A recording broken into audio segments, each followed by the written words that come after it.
welcome in. For those who don't know me, I'm Erin, of course. I've been hosting step-by-step acrylic painting tutorials online for the past year and a half-ish, and I'm currently hosting every Sunday. I'm trying to aim, one Sunday a month, not every Sunday. Trying to aim for the last Sunday of each month, but keep up to date by following me on Facebook or here on Twitch or anywhere else, and I always post the schedule of when the next tutorial is, so yeah, look out for that if you're interested in continuing to join me. But otherwise, today we're doing this cute, adorable winter weasel painting. We have a cute little weasel in the bottom right corner in case you didn't see him. When I was creating this, I just started out with the nice kind of woodsy effect and the nice like highlights in the snow. I just thought we needed something a little more, so we put a cute little weasel in there and the nice sun shining through. So what I'm going to do is teach that to you step by step on my own canvas. So this is the view that you'll be looking at. Hope you like it. I've changed it up since last time I did this. I'm happy to hear any opinions or thoughts or feedback on it, but essentially you'll see me paint this with you step by step. You can also look at the original reference, and then you do have my little face in a box down here for when I look deep into your soul and tell you that painting is good for you and you should do it all the time. Thank you. In terms of supplies, I always keep the number of supplies and the supplies themselves the same, just to make sure as many people as possible can join in without needing to invest in a lot of different things. So for colors today, I have 5 different colors. I have red, yellow, phthalo blue, black, and white. For brushes, I keep the brushes the same each time as well. I'm just gonna switch back to here.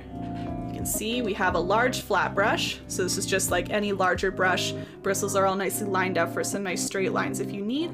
I have a medium round brush, so this is where all the bristles are kind of pointed at the top, and again, of course, a little bit smaller. And then I have a teeny tiny detail brush just for the little details, like our little weasel, I'm sure we'll use the detail brush for. So as long as you have like 3 different paintbrushes, you should be fine. Different shapes, different sizes. Other things I recommend having include a cup of paint water to wash off your paintbrushes. Hopefully you're using some sort of a paint palette. I just use a paper plate. This is my Volcano Plate 2.0. It's not quite a volcano yet, but you can see it's getting pretty sturdy. This is all just hardened acrylic paint, and I just keep dumping the same paint on the same plate, so that's what I use. It's a very heavy object. And then hopefully you're wearing either an apron or something you don't mind getting paint on. I have a lovely apron from Terry, thank you as always. And that's pretty much it for supplies. And then I guess a canvas to paint on, or a piece of paper or cardboard or whatever you're using. That's all fine. Todd, welcome in. Lynn, welcome in. Yes, exactly, a little Volcano Junior. And then otherwise, I guess I already saw this in the chat, but if you're looking to follow me on any other platform, I'm pretty much erinbunpaints on everything. I'm on YouTube. Again, all my past tutorials are posted for free on YouTube, so you can check those out there. Instagram is erinbunpaints, Facebook is erinbunpaints, Twitter, which I really don't use, is erinbunpaints, and Pinterest is erinbunpaints. All of those things you can check out if you please. Otherwise, you can hang out with me on Twitch. I stream multiple times a week, aside from my tutorials, so feel free to check me out on Sundays, Mondays, Tuesdays, and or Fridays. I'm on a lot. Anyway, that's my spiel.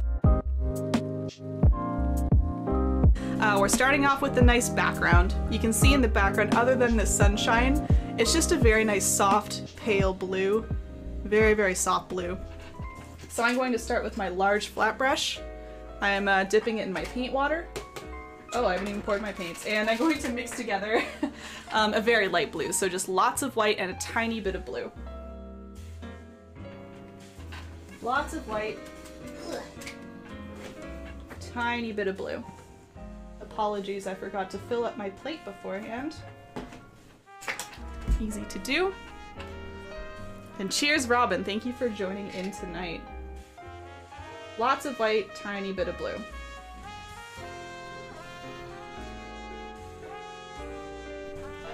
And I'm starting just by applying that kind of on the top 2/3 of the canvas, I would say. We don't need to go all the way down because we have some snow on the bottom, as you can see.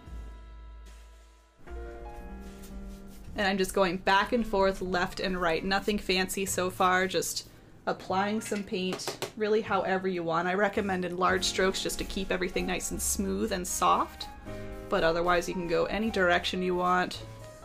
Doesn't really matter, we're just applying a nice soft blue.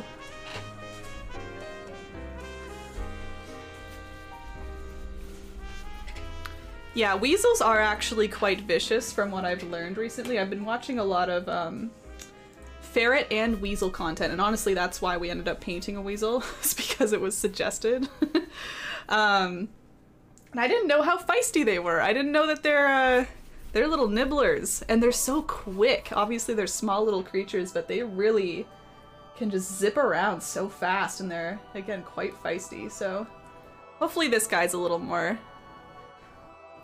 calm, a little more friendly. Now, I'm on like a nice playlist here. I just don't know where it seems to have gone, so I'm gonna see if I can bring it back to our cute little video game music. There we go.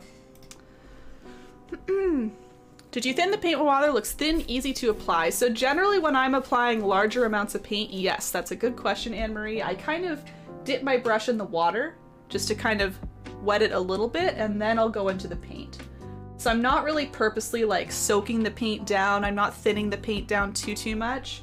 I just kind of do one little dip of my brush in the water, and then I go into a large amount of paint, apply it just like this. I kind of just flop it around in the paint. And there we are. In general too, Anne-Marie, I am using a thinner paint. I use Academic Acrylic because it's cheap and comes in large bottles. So it means it's not super thick. So already it's relatively thin. Oops, that's a little darker. Already it's relatively thin, but I do also keep my brush wet in general, yes, so it probably waters it down a teeny bit more. If you see any transition in color here, it's just because I've mixed a new color and it might be a little bit darker. That's not intentional. I'm just trying to create the same blue all the way down. It's a Kratos. Like I know, it seemed kind of intense. The music isn't usually like that. I have it on, again, that like video game lo-fi beats or whatever it's called. I need to fix my face cam. I can see I'm all over the place in it. Yeah, and it just sounded a little intense, so I changed it up.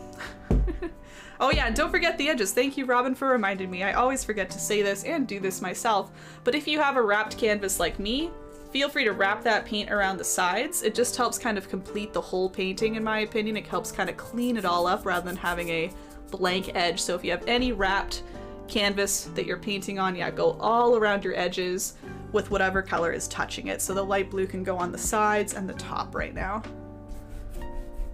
Good call out. That's why that command is there, because I always forget.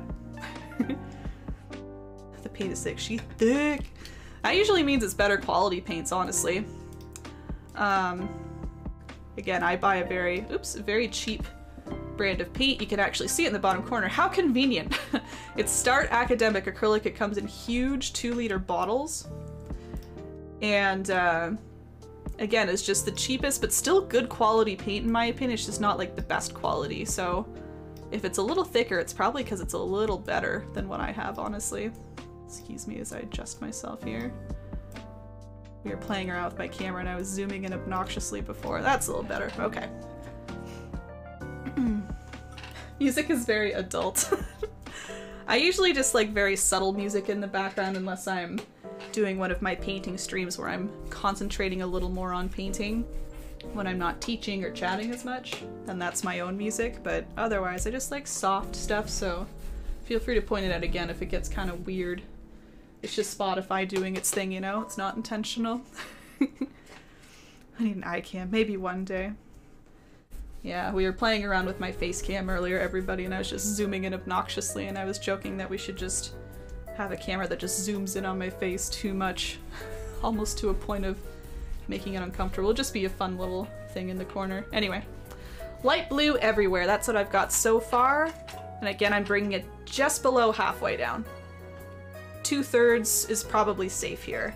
It depends how far up you want your snow to be. Mine is resting probably just below halfway. So I'm just bringing it down a little bit further just to be safe. You can always put acrylic paint on top of acrylic paint, so when I'm doing backgrounds, I always do a little bit more than I think, because it's a lot more annoying later on if you have a gap that you have to fix. If you put the snow down, you go, oh no, there's some blank canvas there. So I just bring things down a little further, and then I can put our foreground elements on top of it. Christy, welcome, and it's good to see you. Hello. Excuse me, everybody, I just gotta blow my nose real quick.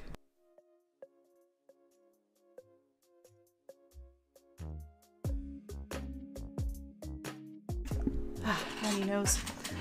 I'm in a jazz lounge. Oh, that's kind of nice, actually. Just painting in a little jazz lounge. Nothing wrong with that. Listen to jazz while painting. I can focus on painting. True, that's true. Maybe I should have a jazz night. What do you think? We should find a nice jazz playlist. We can all paint to some jazz. We could feel really fancy. We can all dress up fancy, but not too fancy if we're painting. Don't want to wreck our fancy dresses. Get like a really nice cocktail with like egg white in it, you know, something super, super out there. What do you think of the convoy? I won't be talking about that, Charlene. It's a complicated subject. I kind of stay away from politics stuff like that. I know there's a lot of conflicting opinions on it. And instead I'll concentrate on painting. Yeah, nice glass. We just swirl the glass of wine. We just kind of like smell it and swirl. Exactly. It's like we're going out, but not.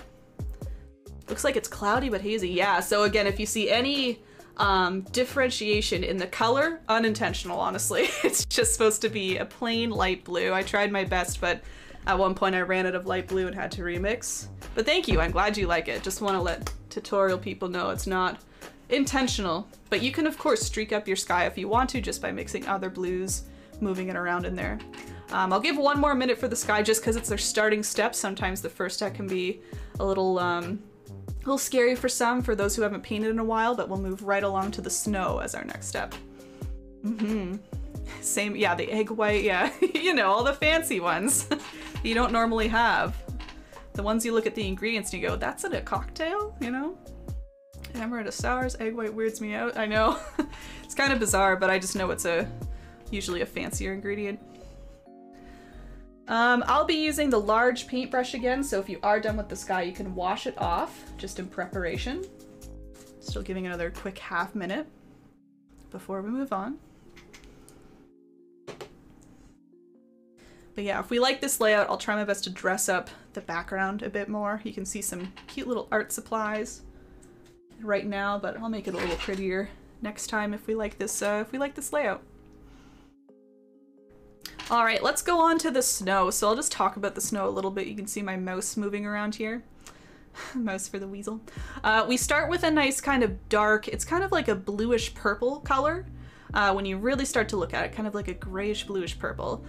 So what I did to mix that was I used white, blue, and a tiny bit of red just to make it a tiny bit more purple. And I started just by applying this everywhere. And then later on what we'll do is we'll create this nice kind of light yellow, and we'll just kind of sprinkle it in wherever we want, and that's going to create this nice snowy texture, the nice highlights that we see. So for now we just need to worry about the one darker color. Later on we can put in this kind of yellowy white color. That'll be after doing some trees though, so a little bit of a gap in between. So we can take the large flat brush again, we can start to mix a new color. Again, I described it as a light bluish purple, so it's a couple colors mixed together. I'm starting with plain white. Going to grab some blue paint, stick it into the white. So making a darker blue than last time, but still not anything super dark, just somewhere in the middle. Maybe even a little bit more. Ooh, that may have been too much. We shall see. That tends to happen. My blue paint is very pigmented, so a little goes a long way. Oops, and then I need some red paint. So to that mixture, I'm adding a little bit of red. A little bit of red in case you didn't hear me when I dipped down there.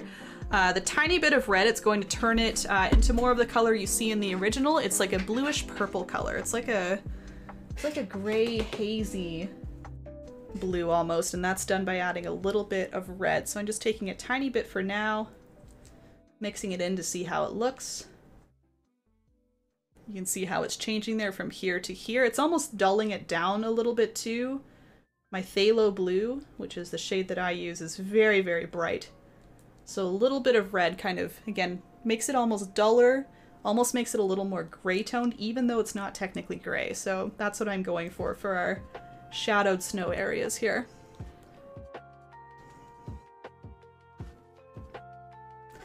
Okay, maybe a tiny bit more.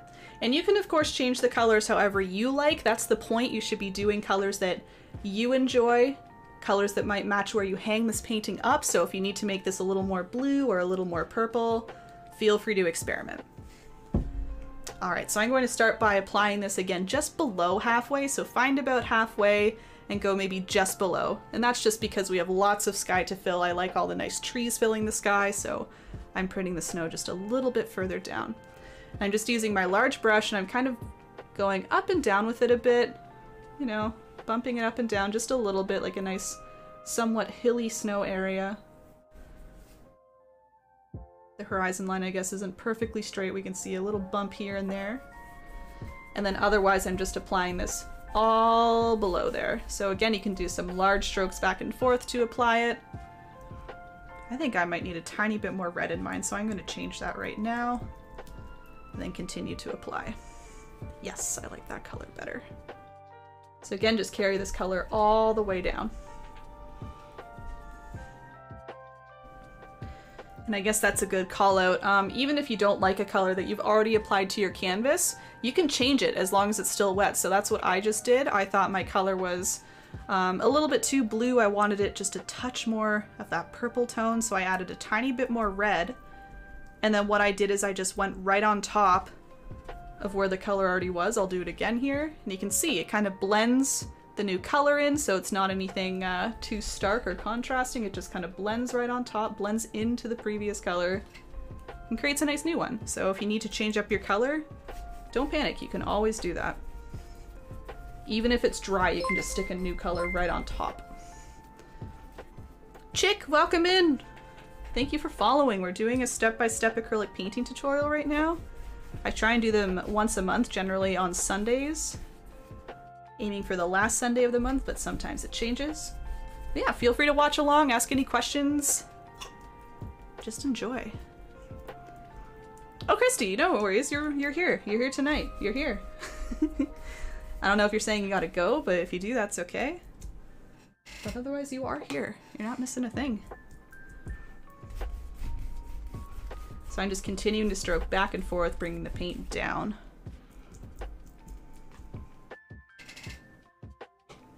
Happy Sunday, be like a pineapple, stand tall, wear a crown, stay sweet on the inside. Is that a quote from somewhere, Lynn? I know you like your pineapple quotes. Stand tall, wear a crown, like a pineapple has, I guess, right? And sweet on the inside. That's precious. That's cute. I feel like you've told us pineapple quotes before, and I don't think it was that one.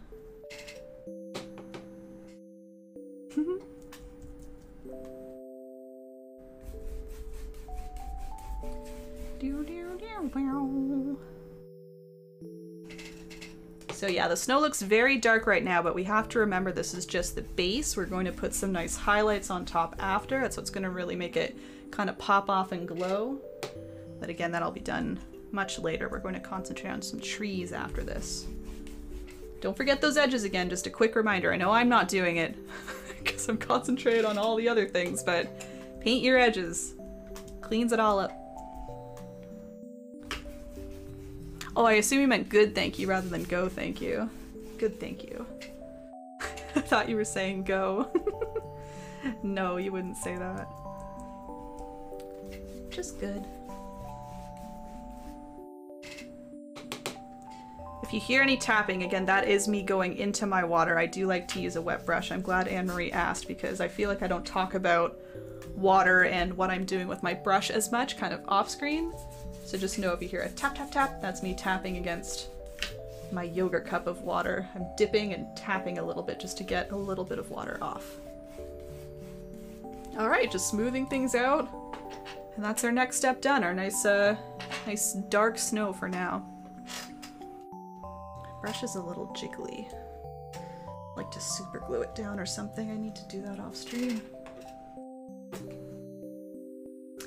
I'm still looking for ideas for our next tutorial. I don't have it posted yet because I don't know what we're painting. And I had a suggestion from Cindy actually and a few others for a painting that involves two canvases and kind of continues on from one canvas to another. And I would really like to do that. I just don't know what design to do with it. So if there are any suggestions that might kind of match with, oh, Bob is stuck here. I have Bob Ross on my canvas and he started sticking down there, or stuck to my easel rather. Anyway, any design ideas that are kind of matching, relatively matching for the season or the month, I am interested to hear them. Things that people have been itching to paint that they can't find any tutorials for, I am down to hear it. And I think I want to, again, maybe turn it into a 2-canvas painting for that, for whoever is interested in that. Yeah, here, if you can see here, he's still down here. He's just a little cutout. He's taped to my easel, so he's always smiling at me, you know? Remember how free clouds are? They just lay around in the sky all day long. Thanks, Bob. Anyway, so just a general call out at any time, even if it's not in chat, if it's in Discord or Facebook, just contacting me directly. I am interested to hear what you're looking to paint. Because I gotta figure out what we're doing next month. I'll post that soon. I'll try my best. Yeah, Valentine's Day is coming. It could be like a nice love and or friendship painting. I don't know. It could be a wintry painting, kind of like this one, but different idea. Not sure. No worries, Lynn. Have a great Sunday. I'll be on tomorrow if you're interested. Otherwise, I'll see you another time. See ya. People leave.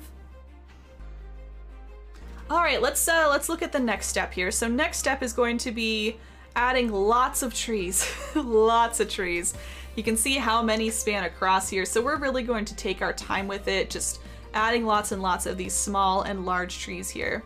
So the idea is we can start in the background where you can see the trees are a lot thinner, a lot more simplistic, I would say. I guess in general they all are a little more simplistic. There's nothing super fancy going on, just kind of like a trunk and then maybe a couple branches that come up with the trunks as well. So everything's kind of pointing up. We don't see a lot of branches going to the side, maybe a couple kind of crisscrossing, but not many. So we'll start in the background with thin ones. We'll move them a little forward and get them a little bit wider. We can see we also place them further down in the snow. That helps us see that they are coming forward and closer to us. And then of course we have a few in the very foreground here that are very, very thick. So we'll kind of do those after. It might cover up some of our work, but that's what's going to make it look nice and natural. Lots of depth, lots of layers. We just want to keep covering up and doing larger and larger trees. All right, and then the color I use for that is a kind of like a very dark brown. It almost appears black on the screen here, but it is a very dark brown color. Anecdote. Art is my anecdote. Welcome in. I'm glad I could decipher that. It's always a fun game to try and read these usernames. Thanks for following. If you have any questions, let me know. I'm doing a quick step-by-step acrylic painting tutorial right now. Feel free to watch along or paint along, whatever you like. Enjoy the vibes. So the colors we're mixing for the nice dark brown, they include 3 colors. That's why I'm grabbing some jugs of paint here. We're using yellow, red, and black. I like to start by mixing red and yellow first. Just equal amounts of red and yellow. It'll create a nice vibrant kind of like reddish orange color. And then I add small amounts of black to that until it can just darken up into more of a brown. Kat and Casper, thanks for following. Hello. Again, doing a quick step-by-step acrylic painting tutorial. I do these once a month. And yeah, feel free to either join along or just watch along. I'll be posting this to YouTube after too, so if you are a little late in starting, that's okay. You can always follow along another time. But welcome into the chat. Art is my anecdote. Welcome to the chat. Yes, you're very welcome. Thank you. I don't know why I'm saying you're welcome. Thank you. Thank you. All right, so here I go. I'm using my large flat brush again. I quickly washed it off, and I'm just mixing together red and yellow to begin with. So again, it will make an orange, but it'll look kind of like a reddish orange, and that's okay. I don't want to keep adding yellow to it to make it lighter. I actually want it to be a very reddish orange, excuse me, as I change my battery. Keep mixing that orange. And if you are done with your orange, you can mix in some black. Mix in some black paint. This camera has batteries that die after an hour or two, so I'll just need to quickly change throughout the event. There we go. We are back. Thank you. All right. Red and yellow, and then black in there. And it might look kind of scary at the start. It might even look kind of greenish, but keep mixing those together. You'll get a nice deep dark brown out of that. And if it still looks kind of green after that, you might want to just go back into some red, mix that in a little bit, but in the end, all we're looking for is just a nice deep dark color. It doesn't need to be the perfect brown unless that's what you're looking for your trees, but honestly, I'm just looking for a nice deep color, just avoiding black because we leave the black for the nice cute details of the weasel. So I wanted to use brown for the trees.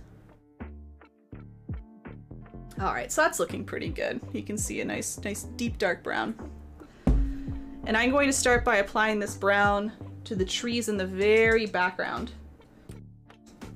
So I'm just prepping my brush by grabbing a little bit of paint on there. I want to make sure there's not lots of paint because I want my brush to be nicely shaped. If there's a big blob of paint, my brush isn't going to be shaped nice and thin like this.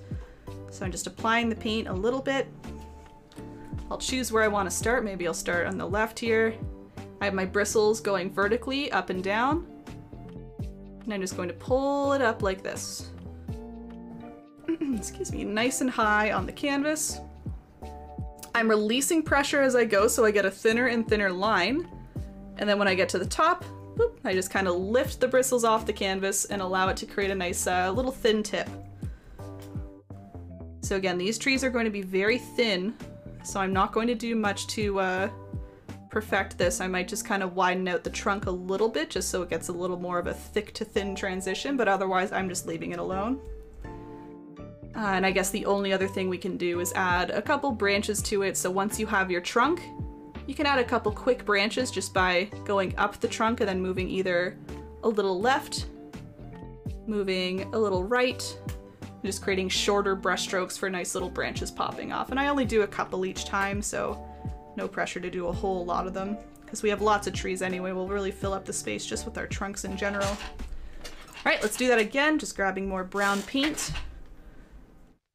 Maybe I'll go a little over here, starting with a fair amount of pressure, so really spreading out the bristles as they go up the canvas, releasing pressure so that I get a thinner and thinner line.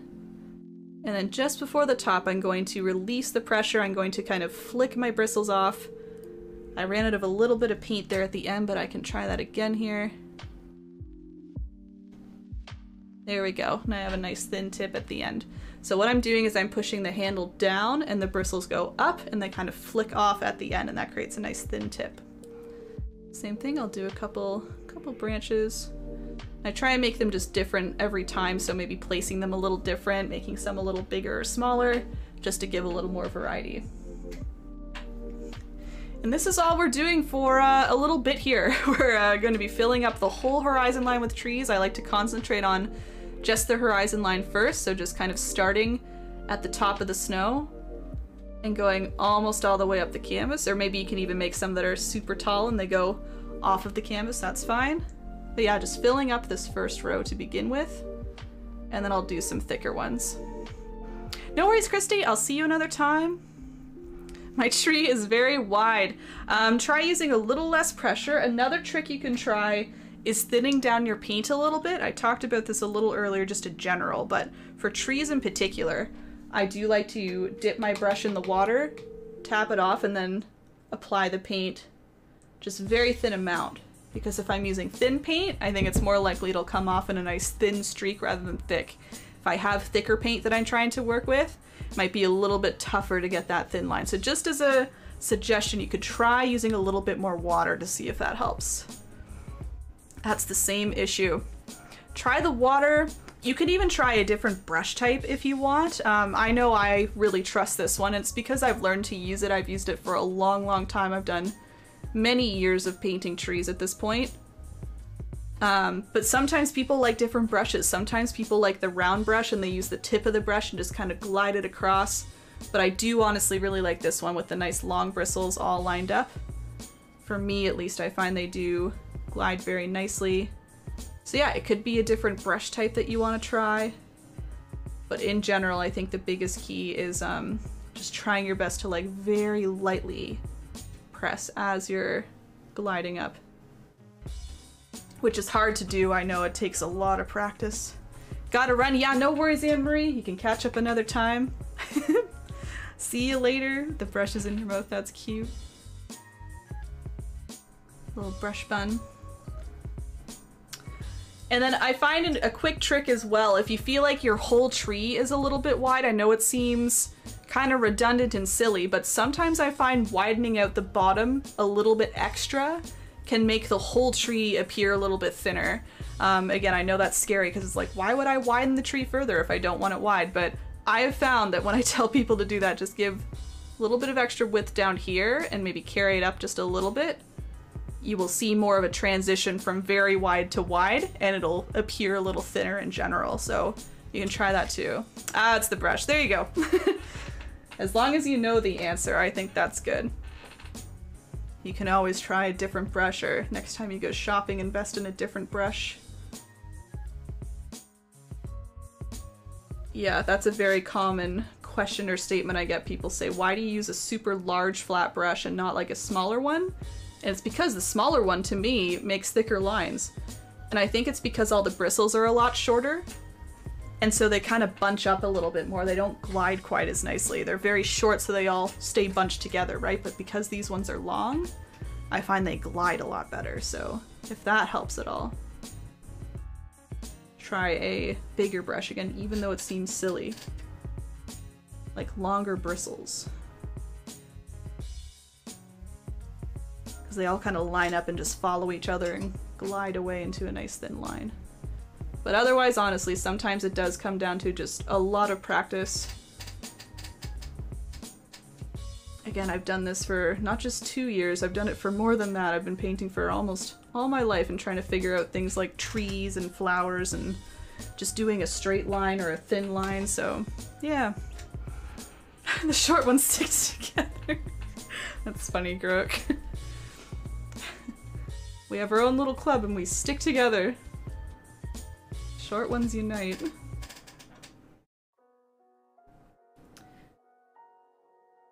And you know what? These trees are in the very background. I know, of course, we obviously see them in the background, but we will be covering a fair number of these up. So even if you get some trees that you're, you know, enjoying and like, you can kind of pick those out and say, I'm gonna keep those ones. And the other ones, you can just cover up with a nice big tree in the foreground. I'll show you when we start to do that, but you can strategically place some stuff, and there's nothing wrong with that. I do it all the time. If I have something I don't like in the background, I can stick something else on top. Nothing wrong. Yeah, so Todd says I prefer filbert. I didn't even mention filbert. I feel like I never do. I shouldn't leave filbert out like that. Filbert is like a flat brush with rounded edges almost, so it's like, it's not really a combo of the two, but it is different in its own way. I could imagine using a filbert brush for this. I can't imagine using a round brush. I cannot. That's like my last choice, I think. Honestly. But it just goes to show there's something different for everybody. If you have a different technique or a different brush type or a different color, that's all fine. It doesn't always need to be the exact thing I'm doing. Sometimes people kind of discover techniques as they're painting and they stick with it, and that's great. You can use what works for you. Okay, I'm gonna do a couple more in mine. Maybe I'll leave an extra minute or two as we're waiting to make sure we're all caught up and good. And then I'm just going to move into foreground trees. So the same thing, just a little closer to us, a little bigger. Radio, it's good to see you. Hello. We're in the middle of a step-by-step acrylic painting tutorial. Got a group here watching and or following along, so welcome in. You can see me recreate my nice little weasel painting beside me. Hope your weekend's been good. I think I'll add just a couple more right in the middle. So if there is anywhere that the trees really stay visible, I would say it's in the middle. You can see how we place bigger trees closer to the outsides. So if you want to, you know, fill up the middle a little extra or like concentrate a little more on the middle, that would be advised, unless you're planning on putting the big trees in different spots, which is fine as well. This is just where I chose to put them. It's not a hard rule though. So I'm just gonna put in some shaky thin ones right in the middle here. Oh, you gotta eat, dude. What do you have planned for tonight? I had leftover tacos today. And I still have one left, so I'll probably have that after this, honestly. Just been reheating the stuff. Remaking my tacos. It's been nice.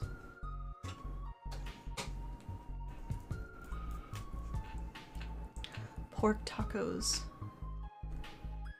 And I guess in terms of the bottoms of the trees, in case anyone's wondering, you can see I sometimes clean them up. I kind of just swipe my brush very lightly to kind of clean up the bottom.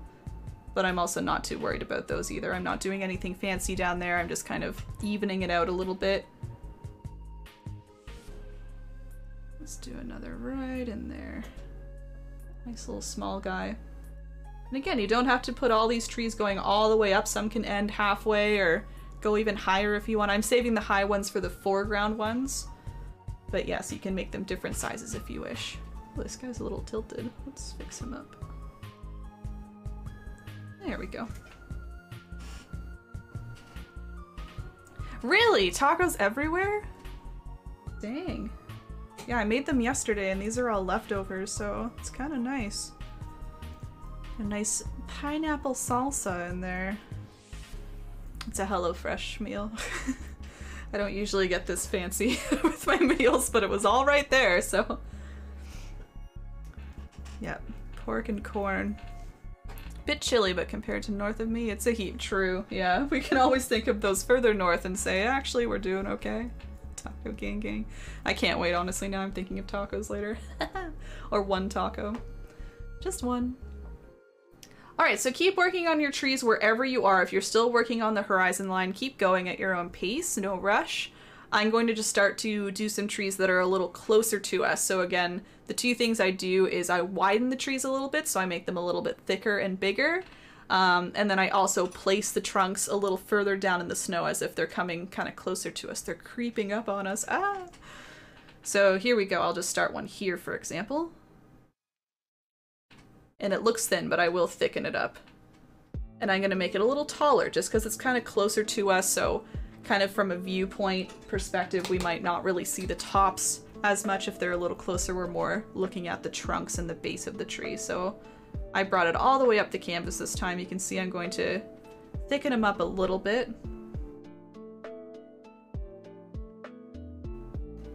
And glide all the way to the top. I'm still thinning them out a little bit as I go, but you can see pretty consistent, just a little wider on the bottom. Not a huge change. Ooh, it is Charlene. I'm a big fan. I've been having regular rice recently just because, again, I've been using HelloFresh for the first time, but what I plan to do is recreate some recipes of theirs and just use my own ingredients. So cauliflower rice would be one preference that I would change. And yeah, just kind of making it my own. Yeah, overall, very versatile. Easy to use. Alright, so same thing. I'm just adding a few more, maybe kind of further up in the snow, and then I'll start to get some really thick ones further down in the snow. And I am strategically placing them. Again, I'm more placing them to cover up some gaps. But like I called out before, if you have a tree that you just hate, and you're like, I just don't want to look at it anymore, put a nice big tree right on top of it, and we can hide it. We don't need to know that it's there. It can just be kind of silently in the background.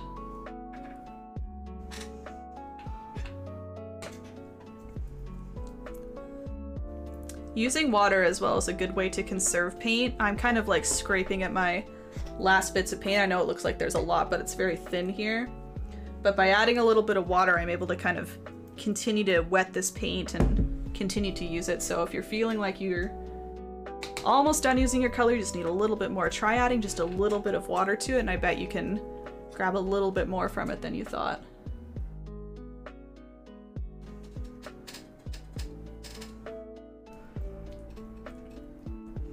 Wait, what, Croak? I hate you all better. Oh, you, I see. You put the paint on the earth. Now it has color on it. Whee! We've painted on top of it, I see. Just put something nicer on top, like a little rainbow of color. You got it. Covering up, I see. That's cute, Croak. It was just abrupt to see "I hate you" in the chat. I was like, what happened? Oh no! I hope you're okay. Nope, that's exactly right. Just dump the paint on it. Dump a little rainbow on it. Makes it instantly better. Okay, we've done a couple up there. Let's go so like kind of halfway down now. I'll do a few thicker ones maybe halfway down. And I am trying to stick to my original design as close as possible. Obviously I can't get every single tree the exact same, but I am trying to see at least where these bigger ones were placed so that for those who like the original design you can really follow along with that. But again, place those trees wherever you think. If you have a different area that has a gap, just place it there instead. Go wherever you feel the tree needs to go. No, you're fine, you're fine. The all caps too. I was like, wow! More concern than anything. All good, Grook.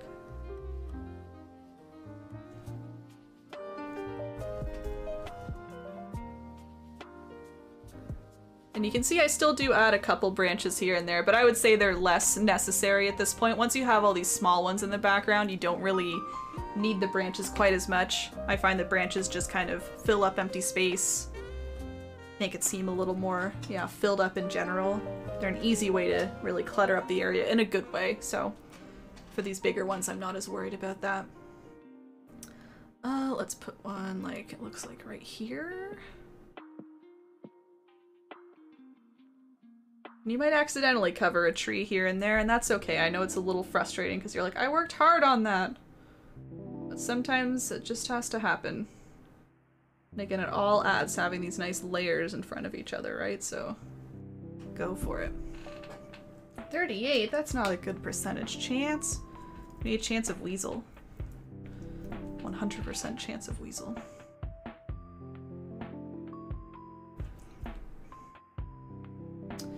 Where are we? Let's do this big guy here. And you can do trees that you can see kind of fall off the side of the canvas. They don't all need to be right on the canvas. I think it actually looks a little more natural to have some kind of peeking in from the side. So that's what I'm trying to do with this one. It's almost like half of the tree is just poking in to say hello. Just kind of cover up the edge. Trees everywhere. Yeah, Weasel chance. 201. It's a guarantee. 201% chance. Pretty good Weasel chance. Yeah, and I can't figure out if weasels are technically allowed to be pets or not. That was another weasel thing when I was watching videos about them. I feel like some said in certain areas you can't own a weasel. Again, they're very feisty. Darkest, I have to go. My phone's going to die. I'll have to watch the rest another time. No worries at all. So this video will be on Twitch for you to watch if you want to. If you're like itching to paint it very, very soon, but otherwise you can check it out on YouTube. I try and post it in a week or two after airing, so as long as you don't mind waiting a little bit, YouTube can be your place to go. But otherwise, find your way back here. It'll be in the videos tab.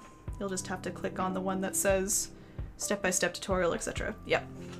Have a good evening. Here they are not only ferrets. Yeah, yeah. That's what I was figuring out. I was like, it's kind of weird that ferrets can be a pet, but weasels can't, but I guess they're a little different, right?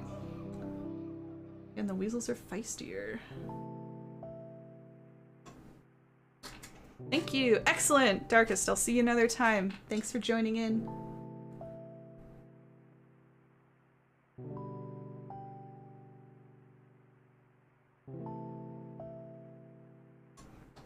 Yeah, I wonder what the reason is, Grok. I don't know if it's like, just, again, their feisty behavior or something else. I don't know. Okay, it looks like I placed one kind of right above the weasel. I guess that's the one thing I should call it. Put your trees wherever you want. Just think about where you want your weasel to be. Don't want to hide your weasel with a big tree, so I'm just making sure I'm keeping mine a little higher up here. I'll put my weasel somewhere down here. So I'm putting like a nice medium-sized tree. Maybe he's chilling in the shade. It's just a stump. I'll just leave it like that. Now I'll bring it all the way up.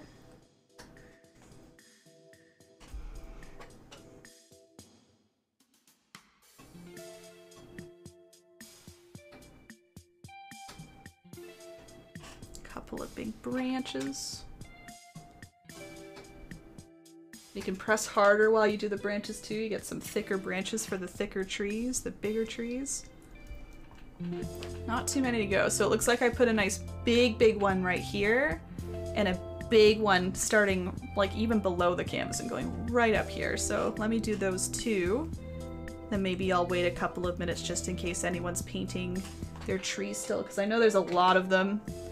And I am trying to go a little slower with mine, but I recognize I might be going a wee bit fast still. So I'll give a couple minutes after these next two trees here. So keep taking your time. And you can always go at your own pace in that, like, you can actually pause this stream if you need to and then unpause it for the time that you want to look into. So it won't be live, unfortunately, but you can always do that if need be. You can always give it a little pause and catch up whenever you're ready. Alright, big tree number 1. Coming in hot on the side here.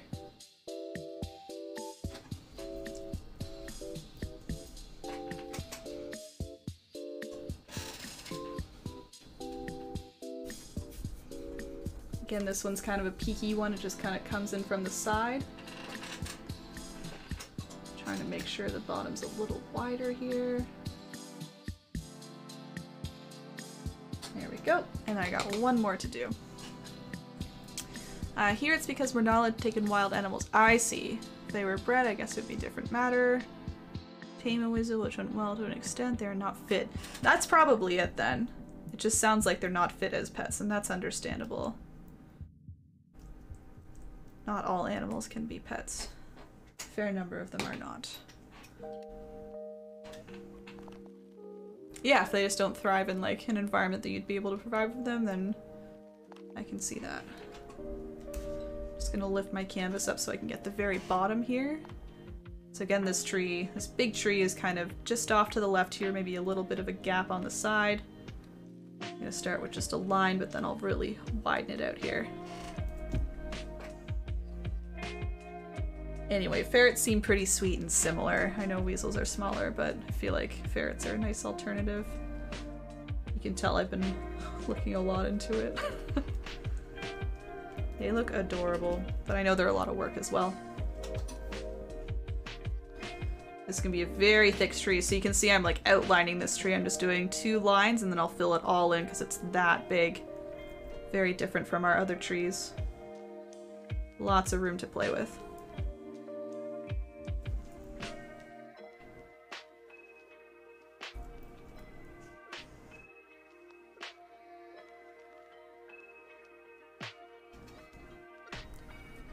A little easier to do a nice thick tree. Less precision needed. Ferrets are more like cats in mentality. I see. They sleep a lot too, is what I learned recently. Very sleepy animals. I think it was like they're awake maybe 2 to 3 hours of the day. I think that was it. Otherwise they're all snuggled up and just napping. It's more than a nap at that point, I guess. It's a big sleep. Alright, that should be wide enough. I might widen that even a little bit more, just to make it really thick. You can see on the thicker trees we'll eventually add some snow to them. I know some people were saying like they look like birch trees, and that's fine if you want them to be birch trees, but my intention was to actually have them to be not birch trees, just like regular brown bark, and then the kind of bluish purple you see is supposed to be some snow that's kind of like stuck to the edges. You know, like it was a big windy snowstorm and all the snow is hovering around the edges. But yeah, if you'd rather make them birch trees, you could absolutely do that. Alright, I'll give it a quick minute or two in case anyone's adding trees. I'm not adding any more. I might just play with some here and there because I have a bad habit of not stopping and not touching my canvas, even though I tell everyone else to do that. So if you see me fiddling, it's not anything new. I'm just quite literally fiddling. What will we do next? We can do the snow highlights next because our snow should be dry at this point. Acrylic paint usually takes about 5 to 10 minutes to dry, I would say maybe max 15. So I think that should be enough time after doing all those trees that this is nice and dry for the next step. Yeah, right, Deborah? Deborah says, lucky them, wish I could sleep like that. I know, I realize. Sometimes I can, but not at the times that I need to. I could easily sleep a good 10 to 12, but that's nowhere near the ferrets, of course. But I agree, it seems like when we need to, we just can't, can we? That's funny. I wonder what that feels like a 20 to 22 hours sleep. That's double. Double like a good 10 hours, you know? Aw, thanks, Croak. Imagine being conked out for 20 hours. That's pretty wild. That's a lot of sleep.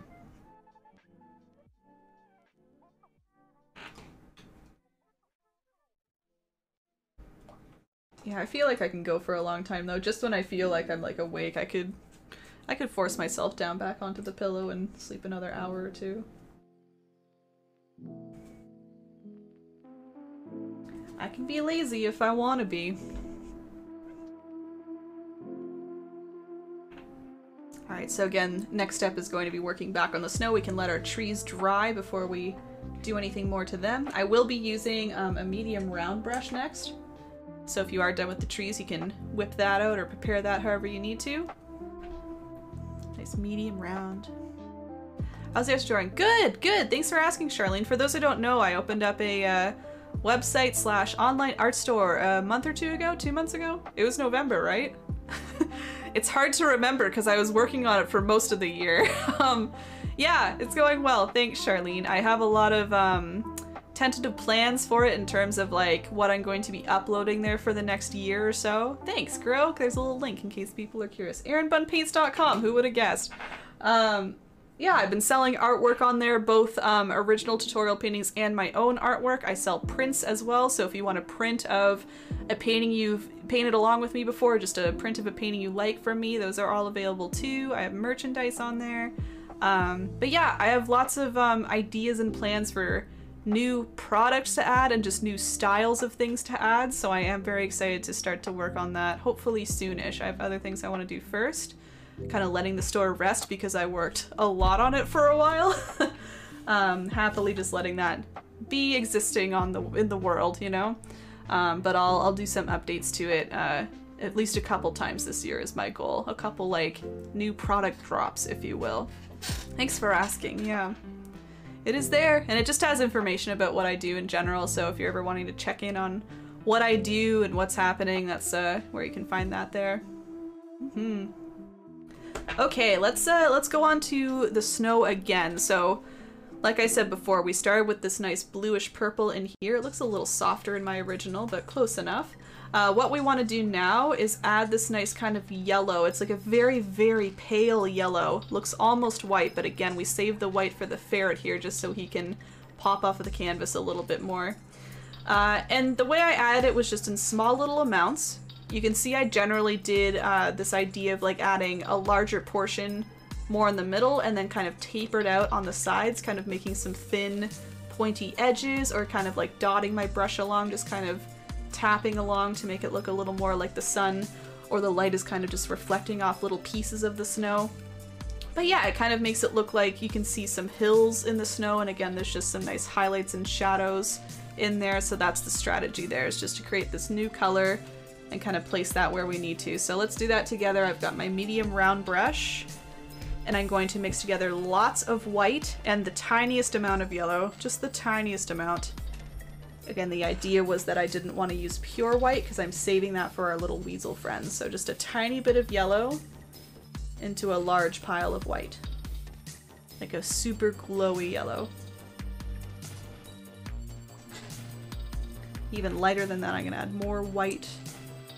Make it even lighter. Just the softest little glow of yellow in there.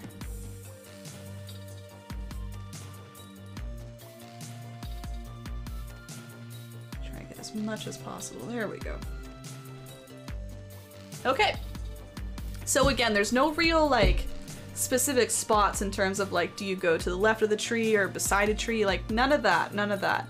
I'm just choosing spots I want to put some highlights in, honestly. So just kind of looking at my original, let's try and replicate a little bit of it here. It looks like I have a nice highlight here. So I'm just taking my color, Just going to do like a larger blotch of it, so kind of pressing a little harder with my brush, just kind of following the curve of that hill that's already existing. And then I just like to thin out the edges, so I'm just kind of taking the tip of my brush and softly moving it kind of to the right. And I would move it to the left, but a tree is there, but you can kind of go in between the trees if you need to continue the shape that you have. And then just to kind of break up the shape a little bit so it's not like a solid mound, you can just kind of take your brush and do a couple little taps, maybe on the edge here, maybe on the bottom. So just lightly tapping with some color to make it look like, again, the snow has multiple areas that the light is hitting off of. It's not just one solid area, it's just kind of a little bit scattered here and there. The light's kind of reflecting off of little bits here and there. All right, and that's one. Let's do another one. Again, no worries about exactly where you're going, just choose a spot. I'd leave some gaps in between them, of course, but otherwise just choose wherever you want. Again, it's like we're almost creating a hill that the light is reflecting off of, so I like to do a little bump in the middle, fill up the middle a little more, and then kind of taper off on the side here by tapping my brush a little bit or making a thin line. Tapping on the bottom a little. And I don't usually tap along the top edge because that's kind of like the top of the hill, right? Or top of the little snow mound, so I keep that edge a little cleaner.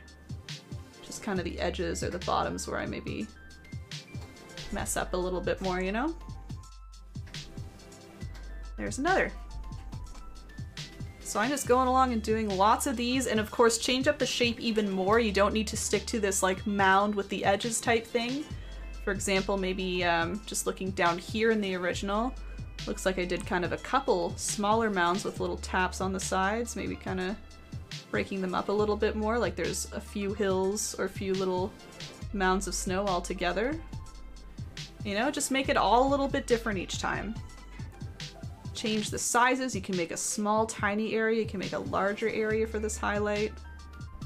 If you see me using my finger, it's just to wipe away paint from the tree. I don't want to overlap the tree, right? So I'm just making sure I'm not allowing that paint to go on top.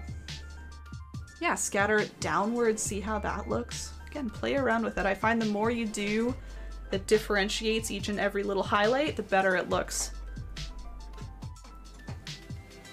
And I know it's kind of annoying to work like on either side of a tree, but this is the way I chose to do it, is to do the trees first just so we had time to let the snow dry and then kind of work around the trees. You can always go back later with brown to help like clean up some trees if you found that the snow was troublesome and kind of overlapped here and there, but otherwise I'm sure if you're careful and just again use your finger to maybe tap away some of that highlight color that you might overlap the tree with, then you should be good. Oops, I just laid down some paint there. I guess that's going to be a highlight now. Sometimes as I'm talking, I'm just busy smacking the canvas with my brush accidentally, so. Anyway, that's a mound now, that's fine. Cute. Yep, tap, tap, tap, tap, tap, exactly. Wish we could get that microphone closer. Hear those little taps. So again, you're welcome to use my reference if that helps you with placement. If you're just kind of like, I'm too scared to place it, I don't know where to go, that's understandable, it's fine. It's a large open area, you're kind of like, I have no idea. Use my reference, just choose one little spot, look at it, replicate, you know, that's exactly what I'm doing. I'm trying to, for the sake of the tutorial, replicate my original, but if it helps you just with placing down the snow, that's absolutely fine. I think these do look nice at the base of the trees too sometimes. I don't hit every base of every tree, but you can see it makes it really kind of highlight the bottom a bit. Nice little snow mound.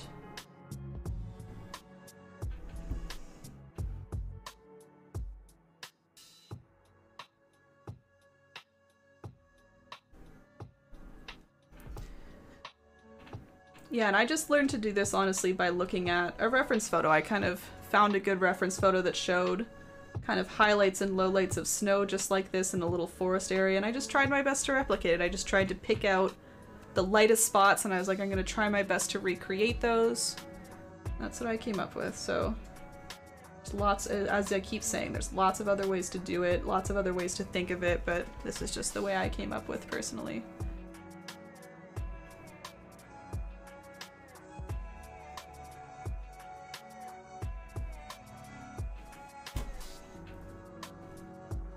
You can leave some gaps in between your little mounds a little bit here. You can see I'm kind of doing that. I'm just allowing this purple blue to stay behind as I go a little back and forth with my brush. That makes it look like there's little divots in the snow, you know, it's not necessarily a nice smooth round mound. Maybe there's little points where the snow dips down and stays nice and shadowed.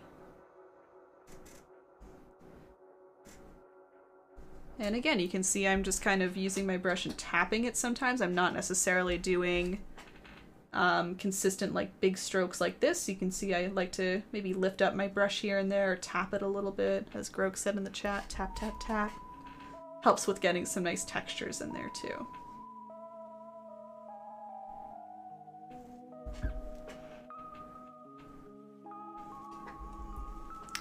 Now our weasel's gonna go in here, and I'm not too worried about where he's going, honestly, because we can just cover up any of these little highlights with our cute little weasel friend.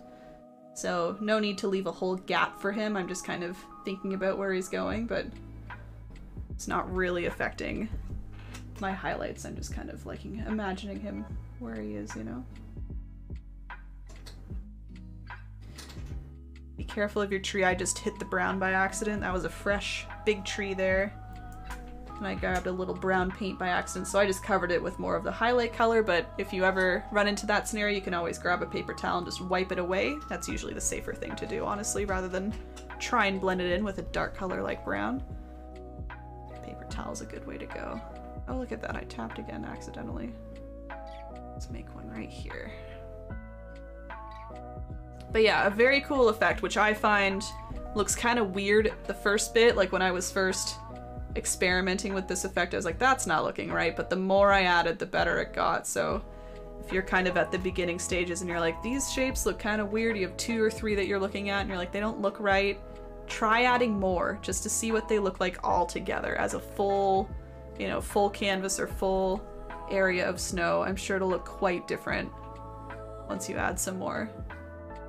That's a good rule of thumb in general. The first couple strokes of anything are going to look kind of funny because they're the only ones there, but when you add more and more and more, they all kind of work together nicely.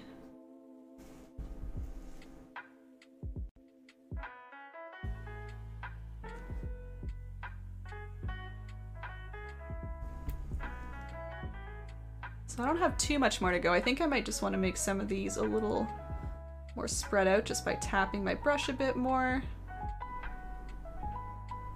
I just want to fill up a little more space. The idea is, of course, to leave behind some of the original color without filling up too much with this new color, right? So don't want to fill up too much. So every now and then just kind of check in by trying to look at the whole canvas in general. I like to kind of squint my eyes. That helps me kind of see things less as the actual shapes and more so just in general with color. Some people just move away from their canvas, take a photo of the canvas, all of that good stuff.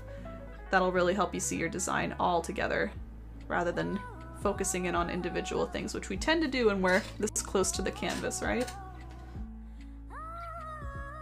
That texture, I miss that, Grove. We don't use that command as much. We need it more often. Texture is a good thing. I love texture in paintings. Oops, overlap.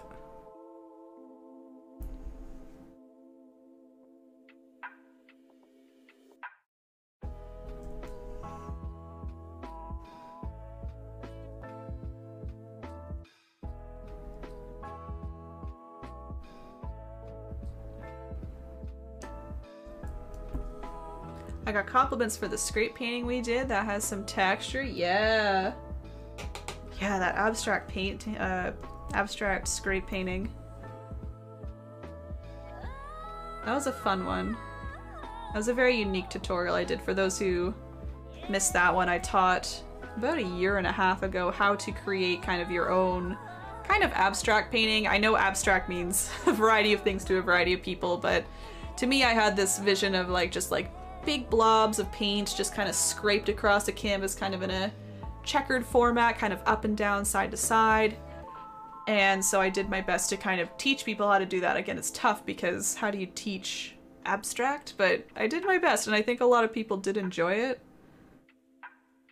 I used a a paintbrush, I used a palette knife, and I used a rubber spatula, like from the kitchen.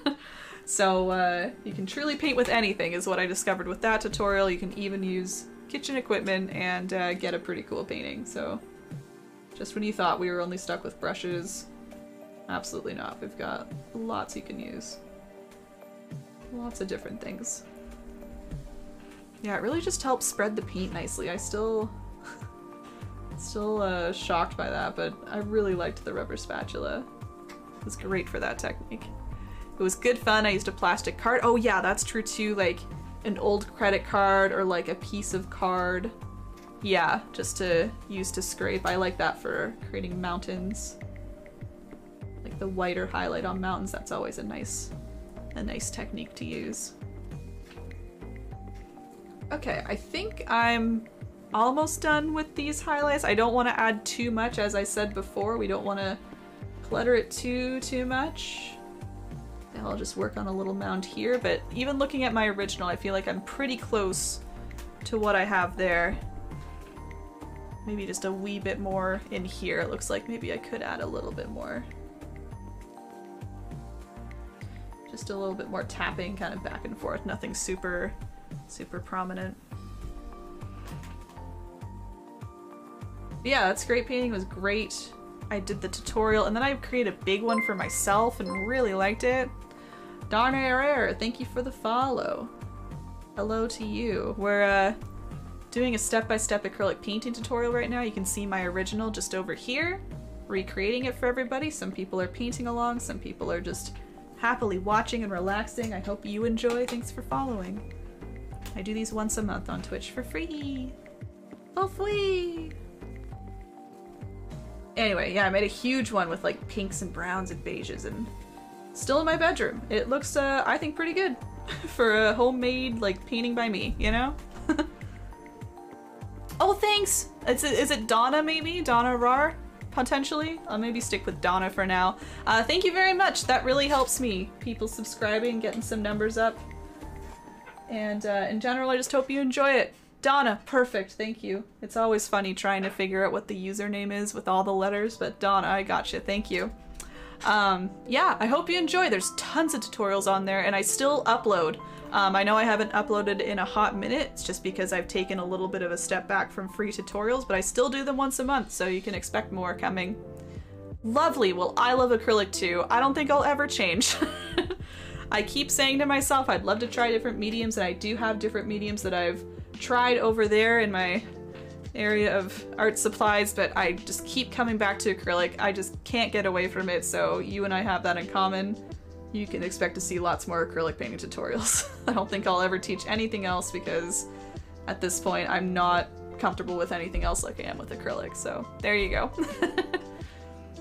A boardwalk type painting. Do you want to describe a little more, Charlene? The closest one I can think of that I've done is the London Stroll one. If you remember that one, it was very, very textured. I'll pop it into the screen just so you can see for those who haven't seen or for those who forget. But I would label that as a nice boardwalk painting. I'm just giving an extra minute or two as well for those completing this step. I'll move on in another minute or two to the next step. We'll be prettying up our trees a little bit next. Where is that one? It was inspired by Afromov. Where is he? Very bright textured painting. There it is. I taught that one, how long ago? March of last year. Oh my goodness. It's getting, uh-oh. Uh-oh, everything minimized. Let me bring you back. Apologies. Anyway, that one is what I would consider a nice boardwalk painting, but maybe another one, yeah. Love it. That was the one I'm looking at now. No way! Yeah, that's one of my favorites. Again, it was inspired by Afromov. He's a now deceased, very famous artist. He did a lot of that, like, big chunky brushstrokes like that. And I tried to create my own kind of scenery with a similar style, but he did a lot of, like, park scenes and just, again, the huge chunky. I loved it so much, so I tried to recreate something similar but different. And yeah, that's on YouTube for those who are curious. It was recently, isn't that wild? That was March of last year. Yep. Billy make the snow 3D. Oh, thank you, Jen. I really like this look. It's, again, a unique one I haven't really done before, so thanks. Something like that again. Do you like the texture, or do you like the scenery? You know, like the setting, I should say. Like a pathway in mountains. Oh, I see. Okay, I can maybe think of something. Love chat. Me too, Donna. Again, texture is like, ooh, I love it. I don't always paint with a lot of texture, but if I had my way, it would be every time. It would be loading the paint on, just going plop, plop, plop, plop, plop. More impressionistic style, but just for tutorials, I try and do different things each time, you know? Yeah, time is scary. I don't like it either. What was the one I thought of? This is happening now where I think about the paintings I've made and I'm like, when did I make that? And it's like a year and a half ago, and I'm like, that's not right. But it was. It was the Seasons painting. And I was like, I think I made that winter of last year. It was August of 2020. And I was like, excuse me? It's been that long? And Kathy, I didn't say thank you for following, but thank you, Kathy, for following. If you have any questions, you can type in the chat. Otherwise, feel free to keep watching. Hope you enjoy. I have a painting I'm working on that is just chunky. Wish I could post pic here. Unfortunately, pictures can't be posted in the chat, but Facebook is a good place to post them if you ever just want to share to the page. There you go. You can like post a little visitor post there, or even post in the event page for this event. Or if you're familiar with Discord, we do have a Discord where things can be posted as well. Whatever you like, there's lots of options. Or tag on Instagram, all the fancy things, whatever you like best. Okay, so just to get back to the next step here for painting, for those painting along, I do have one more step with this very, very light yellow. We might make the yellow a little more yellow first, but I want to highlight these trees. So I do two things to the trees. Discord, perfect. I'll see you in there. You might need to wait like 10 minutes to post if you're not already in there, but otherwise, good to go. That's just for security reasons. It's nothing about you. All right, so for the trees, you can see what I do is I put a nice, very stark, thin highlight on the edge of the thicker trees, and that's the highlight from the sun. So you can see, depending on where the tree is, you can put the highlight either on the left-hand side, closest to the sun, or the right-hand side, closest to the sun. And again, I do not worry about these background trees. It's just kind of the bigger trees that you can fit a nice highlight on. So I'm going to do that first. And then what we can do is we can add the nice kind of bluish purple snow on the trees following that. Okay. So I'm using the same brush. You could switch to the large flat brush if you like that for your thin lines, but I'll just keep with this one and see if it works for me. And I'm grabbing that light yellow, and I am adding a tiny bit more yellow to it, just to, again, make it a teeny bit different from the snow color on the ground. Just a little more yellow in there, but still a very light yellow glow. It's a little brighter, I would say. All right, and I'm going to stick that, as I said, on the edge that will be closest to the sun. We don't have the sun quite yet, but it will go kind of anywhere in these gaps right in here. So choose where you want it and then just figure out what side is closest to that eventual sunshine. And all you're doing is a nice thin highlight up the edge of the tree. So you're trying to cover up brown. You can either go on top of the brown or beside the brown if you don't mind thickening your tree just a touch more. I'm kind of going right on top of my brown personally and just carrying it up the tree. I'll make it thinner as the tree gets a little thinner, and eventually I might just kind of thin out the highlight and make it just kind of disappear before reaching the top. That's fine. Doesn't need to go all the way up if you don't want it to. It can just kind of disappear. And again, I'm only doing that with the nice thick trees. I'm not worried about the thin trees. I will not trouble myself with those. That would be a lot. If you want to go all the way and do that, of course, you're more than welcome to. But I'm telling you, even my original, I did not do that. I said just the thick to medium ones are fine for me. Just lightly grazing my brush up. Whoops, I went a little far in the middle there. If you ever blotch a little bit, kind of move a little too far into the middle, you can just take some brown and cover up. Easy as that. Goodbye. There we go. Alright, so I'm just going to add a few more here. And then we can add some snow to our trees after. Wooden fence silhouette couple. You know what, Charlene? I was looking at a really nice photo the other day. It had a nice wooden fence. Oops, I did it again, see? I'll just cover that in brown, that's okay. It was a nice fence. It had like it was more of like a roadway. But I think it also had mountains in it, and I keep thinking about that photo. So I might try and make something with it soon. I'm just wondering if it's something I like but nobody else likes. I've showed it on stream once or twice. I feel like I was trying to make a case for it. It's like, isn't it great, guys? And I was like, ah. No one said it was bad, just not as much reaction, so who knows? Maybe I'll go back to it. It's just a really nice perspective and layout. Nice winding roadway with a fence. It was kind of like a rainy day looking thing. I enjoyed it.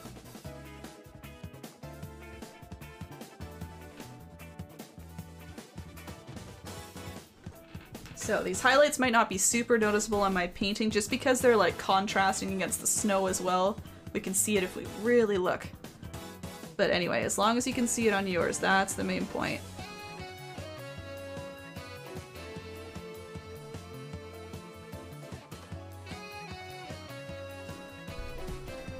Go. Kohaku. I don't know why, but these remind me of telephone poles for a second, and that reminded me of my dad used to tell sister that phone poles grew from tomato plants, and she believed him probably, right? Oh, parents. They can just do that to us. They can just tell us all these things and we go, okay, yeah, sure. I believe you. They grow from tomato plants specifically. I wonder why I chose tomato.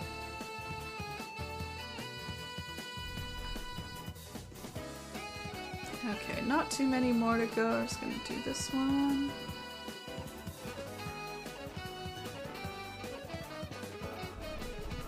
Oh yeah, 100%. Of course!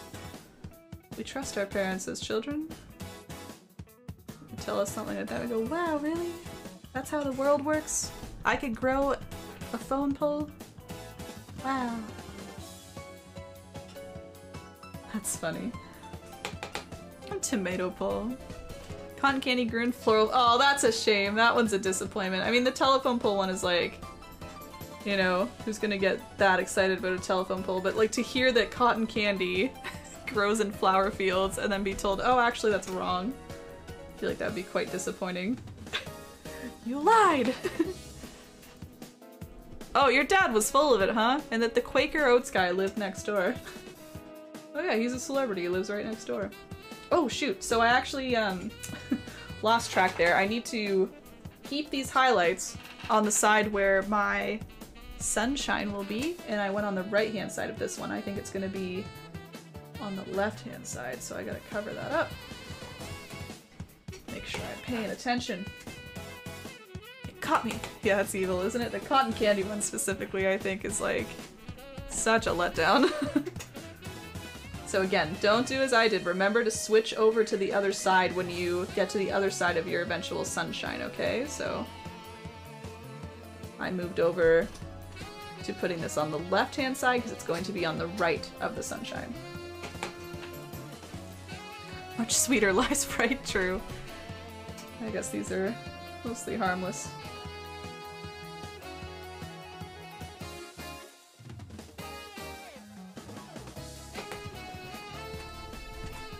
Older sister, you just told me what the lies. Oh, that's funny. He let you in on those lies. Laugh about it together. Ooh, I'm getting shaky at the top here. It's because I'm stretching my arm out, I'm sure.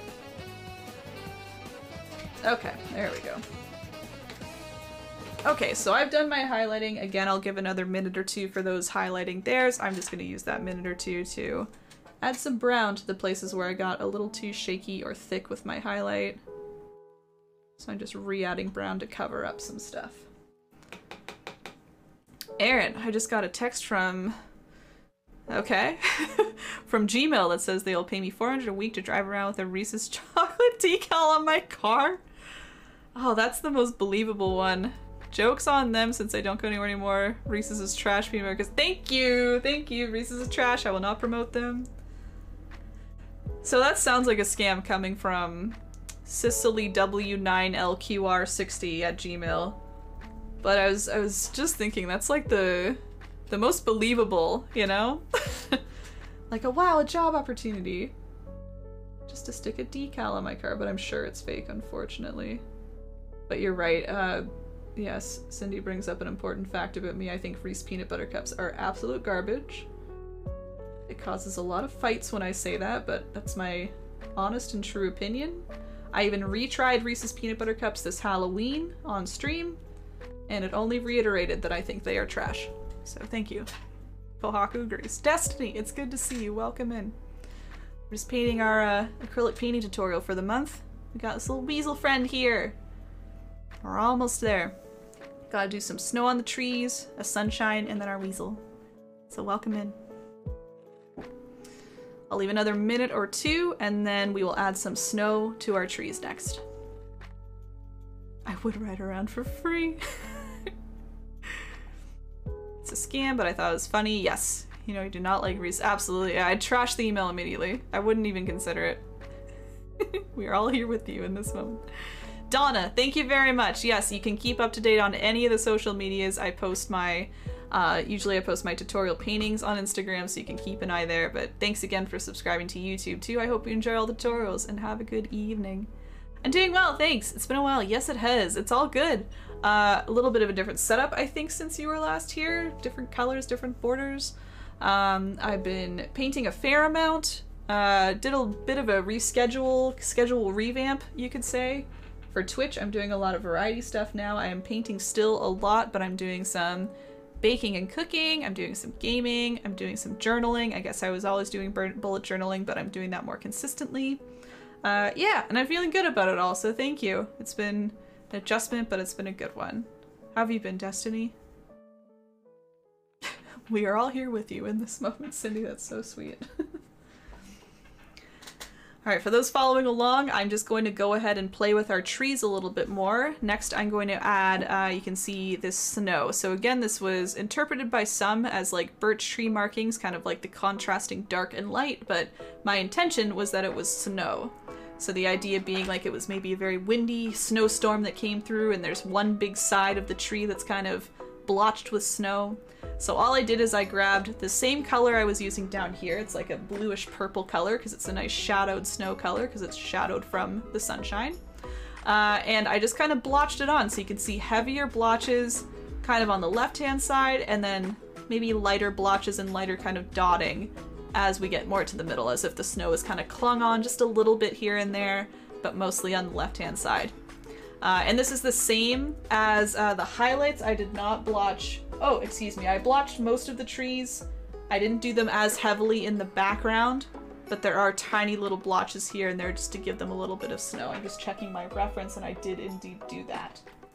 So I do touch up pretty much all the trees, but I concentrate more on the bigger ones with like larger blotches and smallers, and then these ones in the background I just kind of tap, tap, tap, tap, tap, tap a little bit, so not as detailed.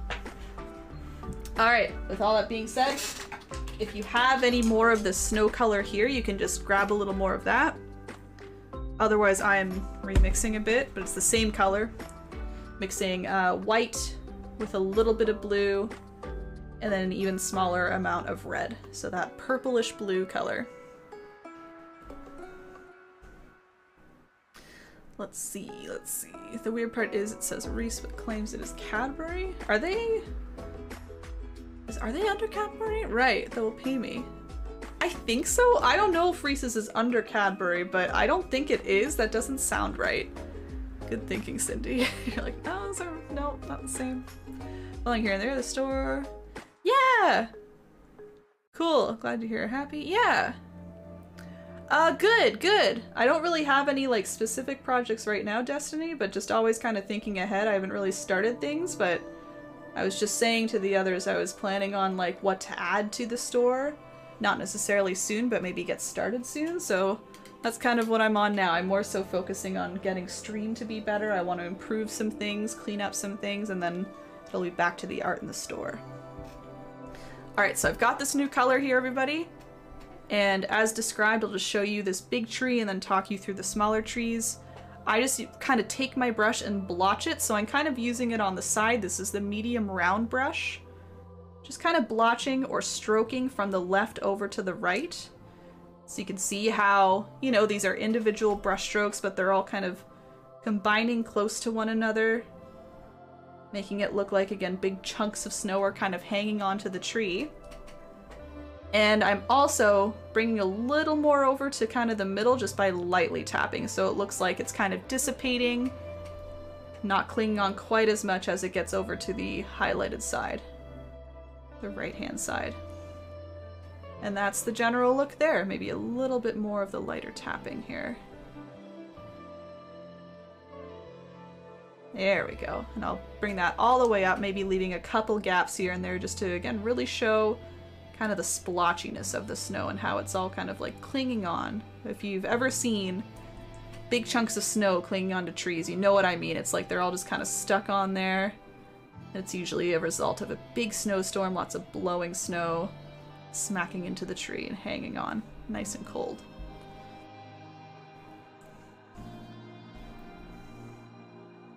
Looks like snow. Okay, good. Because some people were commenting, they're like, oh, birch trees, I love birch trees, or something like that. And I was like, that's fine that you see it that way. My intention was the snow, but yeah, some people were excited about the birch tree aspect, so if they want to make it more birch tree-like, that's absolutely fine with me. But I'm sure, yeah, I'm sure people see it a few different ways. So again, the thicker trees you're going to spend maybe a little more time on, just kind of like dotting and perfecting a little bit, filling up the way you want. But as we get to the smaller ones, we will not spend this much time on them. We're just going to kind of dot, dot, dot, dot on the way up.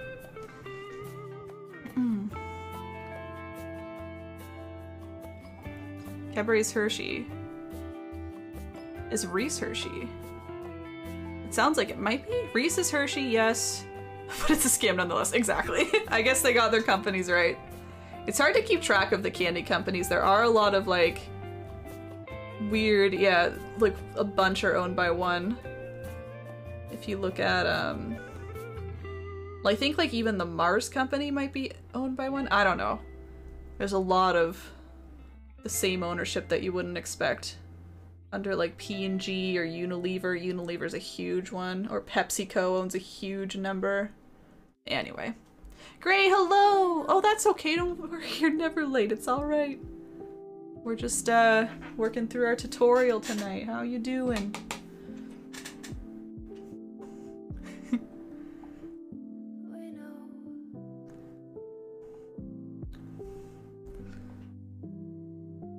Okay, let's do this big one over here. So we are not switching sides for the snow because it's not like the snow would really switch depending on where the light is. We might find that like because the snow is on the left-hand side and that's the highlighted side, maybe there's a little less snow because it got a little melted. But because it was a snowstorm, it's probably all coming from the one side, unless it was blowing absolutely everywhere. But my theory is that this little snow will probably be consistently around the same edge or side of each tree. So I'm sticking to the left. I'm going beside the highlight so I can let the highlight kind of glow by itself, and then just dotting on some snow beside and a little bit in the middle. Again, I'm going a little less just with the theory that maybe the highlighted side melted the snow a teeny bit. You know, just thinking of some of the natural occurrences like that.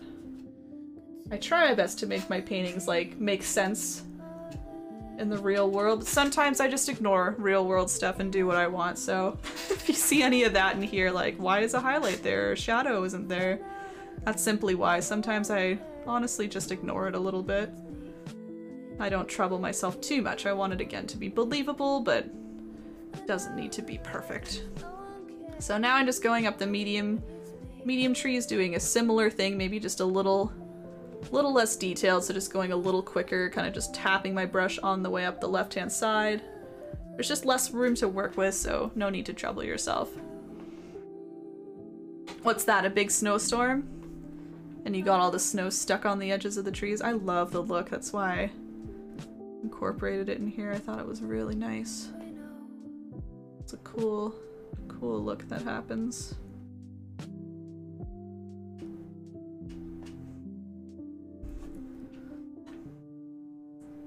And again, the very thin trees in the very background, I just kind of graze my brush up the side. I don't even go all the way up because it gets much too thin for that. But I just very lightly kind of graze my brush, kind of tapping it on and off to get some gaps and not worrying about anything else. Just very, very light, very, very quick.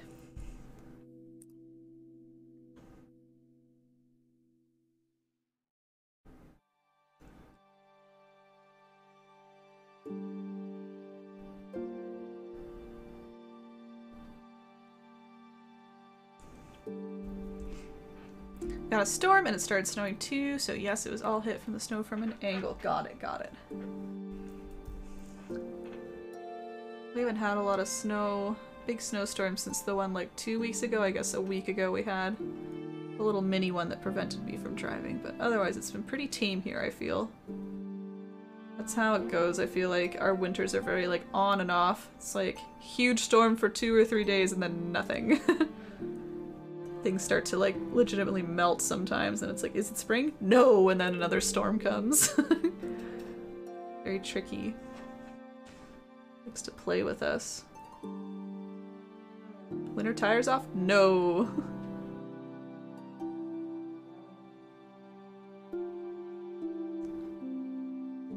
So again, if you see, I'm so briefly going on top here, I'm just taking a thin, not my thin brush, my medium round brush using the tip and just quickly going up and kind of dotting on my way. So I'm moving the brush on and off the canvas as I go.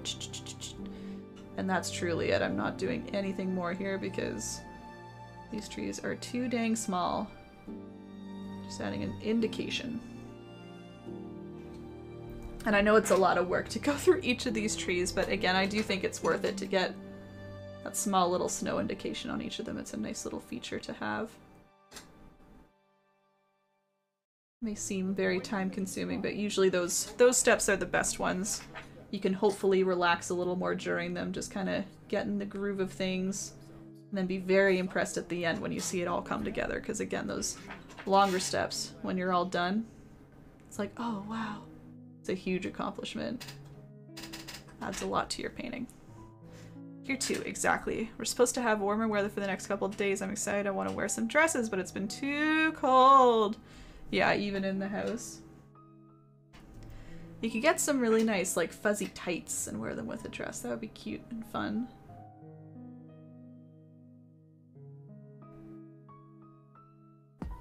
Like really woolly knitted tights. That can make a good difference. Keep you nice and warm. But yeah, I won't be whipping out dresses quite yet. I think we're a little bit far away for that quite yet, at least for me. Yeah, it's a cute look with like a skirt or something and a nice like cozy sweater on top. Nice little knitted leggings or stockings.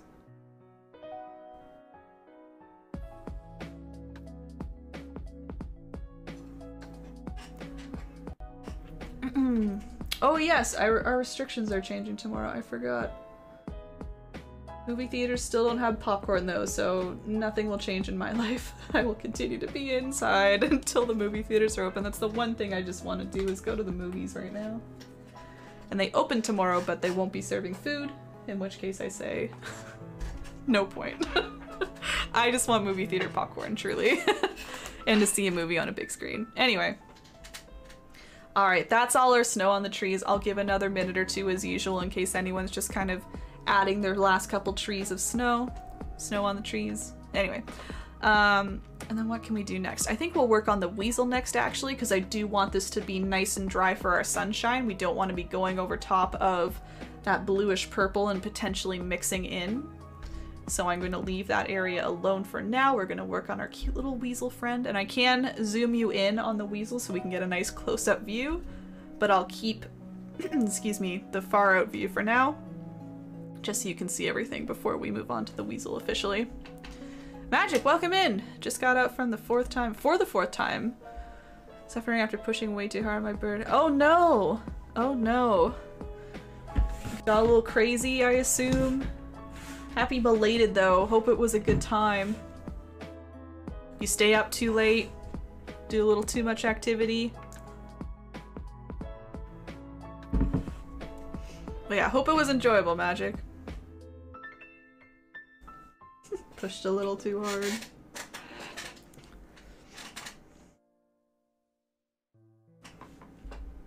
No, until I'm to see my kids.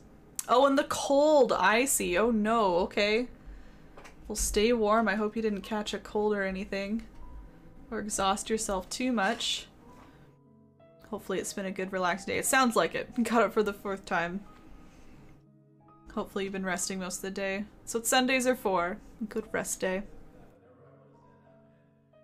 Okay, I'll start to zoom you in on this cute little weasel friend here. Bing, bing, bing, bing, bing. Oh, nope. We gotta move this down. Nope. Where'd he go? I gotta expand this and then I'll zoom in. One moment. There we go. Doo-doo-doo. Ah! Windows, stop playing with me. Just allow me to zoom in on the weasel as I please. There we go. There he is! See, look, he's waving hi! Hey guys! I did use a reference for this weasel, and the reference kind of showed the weasel's paw kind of coming out. He was coming out of a mound, just like this, like the snow. And it looked like his paw was kind of pressed up against the snow, like one was kind of clutching and one was going like this. But mine just looks like he's waving hello, so ours is gonna have a nice little wave. Another quick minute and then we'll get into the weasel. Catch a worm, that's good, Todd. Yum! Oh no, in your back. Yeah, that can happen. I like catch a worm, okay? I think that's cute. Oh, so many cute cozy emotes. Yeah, sup guys? Hello, everyone say hi to the weasel. Todd named him. I forget the name Todd. It was like McSwaggy Pants something else. There were lots of words in the name. Just having a look at my original here. Alright, so let's chat about the weasel a bit, then we can paint him together. So, I purposely chose a weasel poking out of the ground so that we didn't have to worry about the whole shape. We could just focus on kind of like the torso, neck, and then face area. We don't need to worry about the whole body shape underneath the snow. You can see he's a very long, elongated animal, so pretty much his body and neck is just like two straight lines coming right out of the snow. Very nice and easy. And then the head even is not too difficult at all. It's just kind of a rounded head. You can kind of see a circle within that kind of long rectangle. And then of course the ears to really make him a little more weaselly. He has some nice rounded ears here. So those are the basic shapes, just like two straight lines, rounded head, two little ears. Once we get that shape done, we can start to shade a little bit. I used like a very nice light purple color for the shading. Again, I avoided grays and stuff just because I like colors sometimes. You can use color to shade, right? You can just use a lighter purple into white. So that's what I did. Kind of like a lighter purple on the back edge here. The white on the left-hand side. So that's what we saved the white for the nice bright highlight of the weasel. Some white on the tips of the ears where the nice sunshine is probably hitting him. And then all that's left after that is some pink detailing in the ears, the little paws, the nose, and then black for the eyes, whiskers, and a little mouth there. He's not really smiling, but he does look happy in my opinion, so that's good.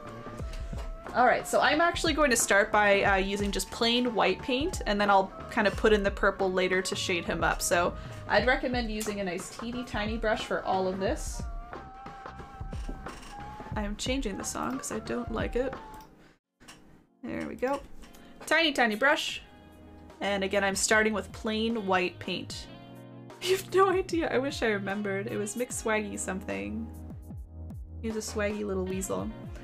Choose your weasel spot. I'm choosing right around here. And we just start by doing two edges that kind of come up and to the left a little bit. You can see it's kind of angled. So up, to the left, up, to the left. Maybe a tiny bit wide, but I think that'll be fine. Yeah, that's probably good there. So you can see they kind of curve or tilt a little bit, peeking out of the snow. Planeta, little nitro gummy bear. Is that like an energy gummy bear? Is that what that is? Let's chat about the weasel. He's hanging out in the snow, looking for friends to play with, out for eating a stroll. Yes, we can chat more about the weasel. Tell us about the weasel's life. What are the weasel's ambitions? What are his experiences? Alright, so we got the two edges of the weasel. We can now just make a nice kind of rounded head, so I'm just kind of curving up and around. Like that. So it doesn't come too far out from the original shape, just a little bit, just like an indication so we can start to see where the head starts and stops.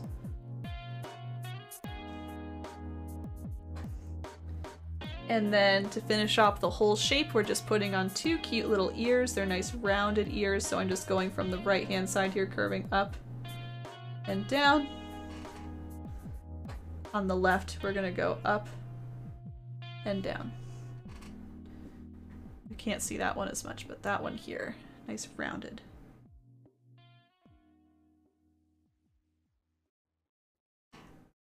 They have such cute ears. I'm gonna round that one a little bit more. Okay, and we can fill this in all in white. Even though we'll be using different colors in here, I like to start with a nice base coat of white, so you can just fill that in for now.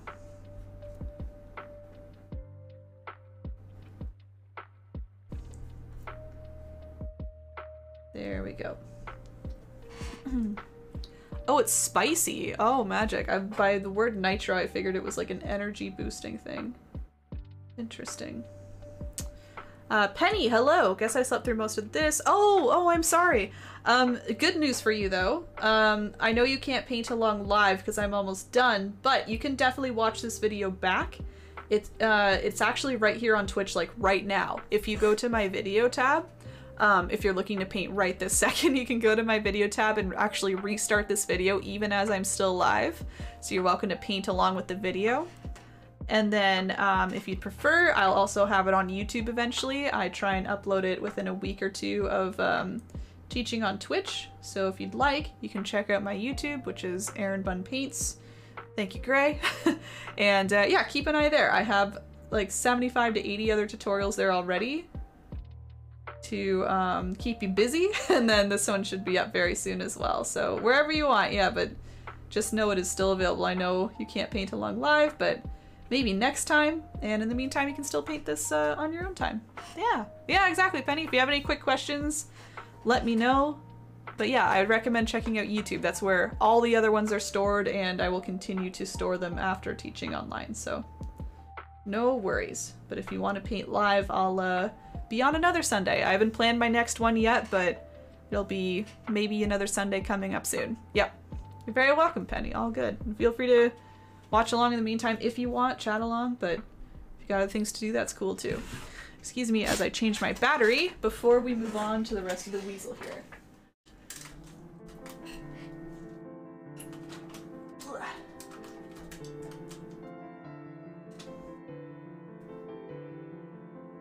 I'm still here, just changing a battery.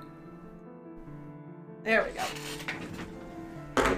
Alright, so we've got our white base of the weasel. It's just the whole weasel shape, so he kind of looks like not a whole lot right now, just kind of a white blob poking out of the snow.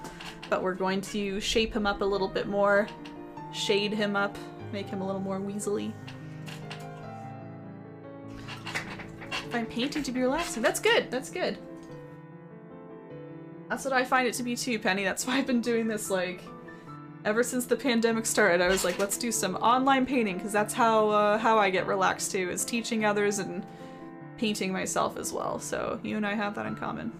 Thanks, Gray. Gray has a very good description about how to find this video on Twitch if you'd like, because I know it's a little bit of navigating. So there you go. Thank you, Gray. Okay. Alright, so we have our base. So what I like to do now is I like to add the shading in. So you can see on the right-hand side here, we have that nice light purple. What I do is I go all along the right-hand side on the back. I kind of blend it into the white as it gets closer to the middle. I leave maybe a little extra white kind of you can see where the face shape is. I want to make sure you can see kind of where the face starts and ends. So what I did is I left some white to kind of showcase that. It's like a white outline almost. And then I continued the shading up into the head here. So what I'm doing is I'm taking my teeny tiny brush. I'm going to make a very light purple. So that's going to be lots of white. With my brush, I'm just kind of grabbing a big blob, and then I'm grabbing tiny, tiny, tiny amounts of red and blue. And I know we've made this mixture before for the snow, but for this mixture we used a little extra blue, so this time I'm going to use a little extra red. It'll give us just a little bit of a different purple, just so it's not the same as the snow color here. So it'll still be a nice light purple, but it's just a little more on the kind of warm pinky side, I would say. Again, just to differentiate from the snow itself. Nice light purple, like a lavender color, very pretty. Alright, and as described, I'm just going to put this kind of along the right-hand edge of the weasel. I'm going along just the back edge right now. Nice harsh line. And then as I paint more on and kind of move it to the middle, what should naturally happen is that it should blend with the white, because the white is a fresh color we just applied, right? And as I kind of wiggle my brush or stroke my brush along, my brush is actually picking up a little bit of that white and mixing into the purple. So you can see what's happening is it's naturally fading. I have more of a bright purple here, and then it gets lighter and lighter as I go in. If you don't find that happening, it might be because your white is a little dry, in which case you could just grab some white on your brush and blend it in yourself. Or keep trying to move your brush around, trying to purposely grab the white that's on the canvas and blend it around. But yes, you can always go back to white and use that. So I'm just going to use white to kind of re-highlight the left-hand side, and then I can also use it to kind of just blend into the purple. So I'm literally just moving my brush around, doing small little brush strokes, wiggling it around, and that's how you get it to kind of mix in there. So now you can see we have a nice shaded side and a highlighted side. Good for the soul. It is. Painting is good for the soul. Every time you say easel, or I screwed it up. Every time you say weasel, my brain tells me you meant easel. Apparently my brain does too, because I literally read weasel is easel. For this cute easel here. Imagine. Alright, and then what I'm doing here is I'm continuing the same method up at the top. I'm just shadowing rather the face this time. So I'm kind of going around the right-hand side and curling around. I'm trying to leave a little bit of a gap in between. See this white right in here? That's just going to show the viewer that the head goes all the way around. It doesn't just stop. You can see like indication of a chin. So it's the same idea though. I'm just adding this color, starting on the right-hand side where it's most prominent, and then kind of blending into the white as I move to the left. And again, you can always re-add in the white if your white got a little covered up. Mine actually did there, so just to show you exactly what I mean, I'm adding some white right below kind of where the chin would be, just to show that separation. And I also want to add some more white on the left here just to really brighten it up. There. Now we start to see the whole head separated from the body. Okay, I'll leave you with that for a quick minute or two, and then we're just going to add some pinks next. We're going to add some pink indications there. It's like when Erin says supplies, I always think it's surprise, but with a cute L. Supplies! For the surprise today, we're going to add 5 different paint colors. I'm just reshaping with some white, that's all I'm doing here, nothing special. Supplies! That's funny, Croak. And I do keep the ears white, just so you know. So you can see I was re-adding some white there just to get those nice and bright and nicely shaped. We will add some pink to them, but for now they are white. No, it's cute, Croak. It's funny. Supplies! Supplies, everybody! Alright, so next on our weasel we have some pink in the ears. That helps again separate the ears a little from the head. Even though they're connected, we can see kind of the shape of the head because we keep the pinks a little higher up with the ears here. We'll add a little pink nose, very cute, and then some pink little paws. So using the same brush, I'm just going to mix together red and white this time. No blue, just red and white.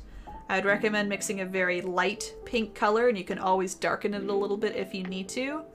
It's easier to start lighter and a little bit softer and then make it darker as you go. So I would recommend lots of white with just a tiny bit of red to begin with. You can see how the pink looks on the weasel, and then darken if you feel like it. All right. So again, we're using the pink to kind of showcase where the ear starts here. So we're just starting at the base of the ear with a little stroke, and then bringing it up a little into the ear. So it's just like the little, you know, hole, the little divot in the ear. We can see in a little bit, but we're keeping the outside of the ear nice and white, nice and highlighted. Again, it's just kind of that middle bottom area that has the pink. I'm gonna darken a little bit more with a little bit of a brighter pink. That's probably good there. I don't want it too much. It's like a little teddy bear ear. All right, second ear, same thing. Just kind of filling up the bottom and middle, keeping the outsides nice and bright white.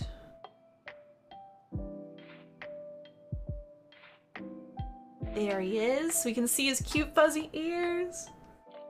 The Toby, I know, I can't wait to do them. I can't wait. We're gonna do our nose next. So my weasel is kind of looking off a little to his right, I guess. So I kept the face a little over to this left-hand side, so the nose is kind of around here. Just a small little, like, very rounded triangle. That's also just kind of the top edge and then the two angled lines coming down. Nothing super prominent. Again, I called it like a rounded triangle. It's not like a very, very sharp, distinct triangle. There he is. And now the little toe beans. All right, same color. These are very straightforward, do not worry. This one is just the paw that's kind of resting down like this or peeking over the mound. All I did was I did 1, 2, 3, 4 tiny brush strokes, and they're all kind of connected on the top. So it's like a rounded edge on the top and 4 small teeny tiny little brush strokes coming down. Nothing more, nothing less. So just grabbing the pink. We're on the right hand side, we're going in the body here with a nice curved edge along the top.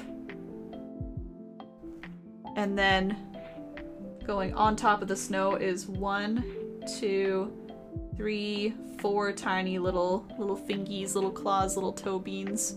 I know you can hardly see on my canvas, but if you look here, that's what we got there. The tiny little toes peeking up over the over the snow rather.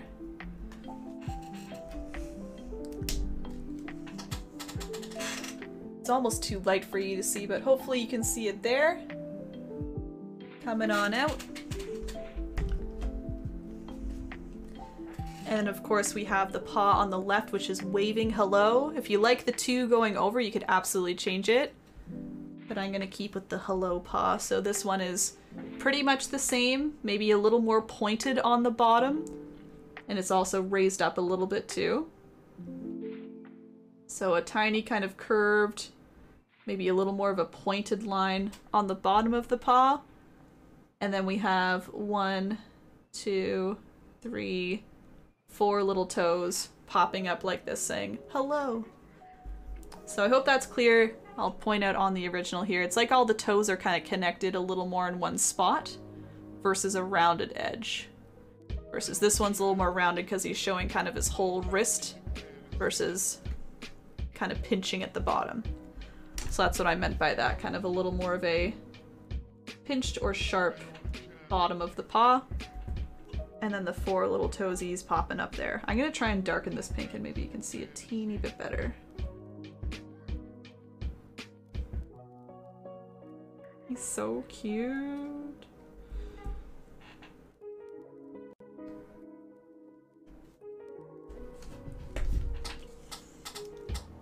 See that coming together there? So a little more raised up, a little more pointy on the bottom. He's coming together.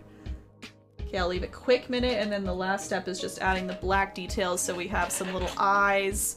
I put a tiny little line for a mouth and then some little whiskers as well.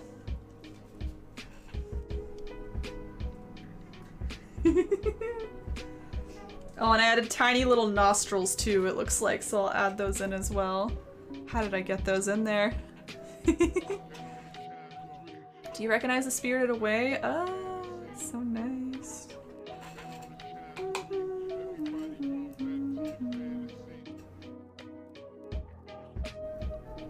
Alright, so I'll add in those tiny little details for you. So the eyes, I guess you can see in the original on the computer as well, but the eyes, they're a little bit of a different shape. They're not quite totally round. What I did is I rounded the tops of them and then made a little bit of a flatter edge on the bottom where it's close to the snout, as if it's kind of like hiding behind the snout. So I'm trying to show you really close up. A little flatter down here, a little flatter down here, and then a rounded top, rounded top. So again, as if the snout is kind of going on top of the eyes, or maybe he's kind of squinting from the bottom, you know what I mean? Like there's a little bit of overlap on the bottom. So again, just not totally round, but still rounded. So just going on the upper right-hand side of the nose, doing a little bit of a flatter bottom, but rounded top to the eye.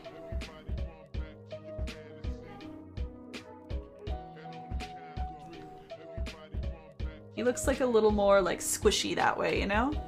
A little more poofy. A little cutesy. So start small with the eye, then make it slightly bigger as you need. Just kind of check the whole face, how it's looking, proportion-wise.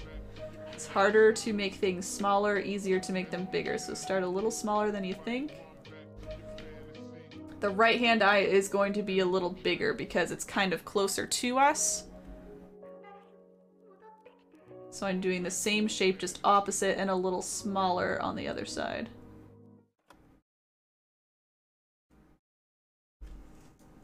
There he is. He's kind of like that. Yeah, there's teeny little whiskers there. Yeah, kind of like the letter D almost, just kind of, yeah, you're right, like twisted around depending on which eye. And filled in, of course, yes. You got it. Okay, other tiny details for the black. If you dare, you can add tiny little nostrils into the nose, which I did, just 2 tiny little dots on the bottom edge of the nose. I chose to make a small little line for the mouth indication, so it's kind of just like an angled line right below the nose. Like he's kind of just like, he's kind of thinking a bit. He's assessing the situation. He's so cute. And then again, if you dare, you can add some little whiskers. Make sure you're really prepping your brush by just kind of wiping it on the plate or your palette to really line up the bristles so you get a really nice thin edge on your brush. And then you're just going from the general nose area and coming out. I just did it 2 or 3 times on each side. I saw very prominent whiskers on Weasels when I looked up references, so I thought I had to try adding them, and I like them. Choo choo choo. Maybe a little long, but that's okay. And a trick to making thin lines as well, or I guess making lines appear thin, is to leave some little gaps if you like. I didn't really do that in this one, but if you, as you're stroking, kind of lift your brush on and off a little bit, it kind of makes it look like the line is so thin that you kind of lose sight of it, so it's kind of a nice trick. Just leave a couple gaps in your line, kind of go ch-ch-ch, you know? Makes it look like it's a little further away, a little thinner, and you can't see all of it. Okay, and then I guess the last tiny step is I did add a little glint in his eye. I thought the eyes were a little too dark just all on their own, so just to really finish it off, I grabbed a tiny bit of white and just kind of made a dot or two kind of close to the center to give him a little glisten. He's just kind of a little glossy-eyed. You know, it's not like the pupil or anything, it's just adding a small little highlight or glisten to the eye. Try it. If you don't like it, you can cover it up with black if you need to and try it again, or not at all, but I think it's a nice little detail. I'm just making these ones smaller here by adding black. There we go. Alright. That's our cute little weasel. I'll leave him zoomed in for a minute or two in case anyone's still looking, and then I need to zoom out again for our last couple steps, just the sunshine in the middle here. The coolest, it's so cool. The whisker thing, Grok? Yeah. Nice thin line. That's how I imagine it. It's just what I find when I did it accidentally once where I kind of like lifted the brush up and I was like, that actually works. Even though the whole line isn't connected, you can assume it's connected, right? Like all the lines are very close together. And that's kind of what I imagine it's like in real life when you're like, something is so thin you can hardly see it. You can kind of see like indications of it. And I was like, yeah, I guess it replicates. So it works.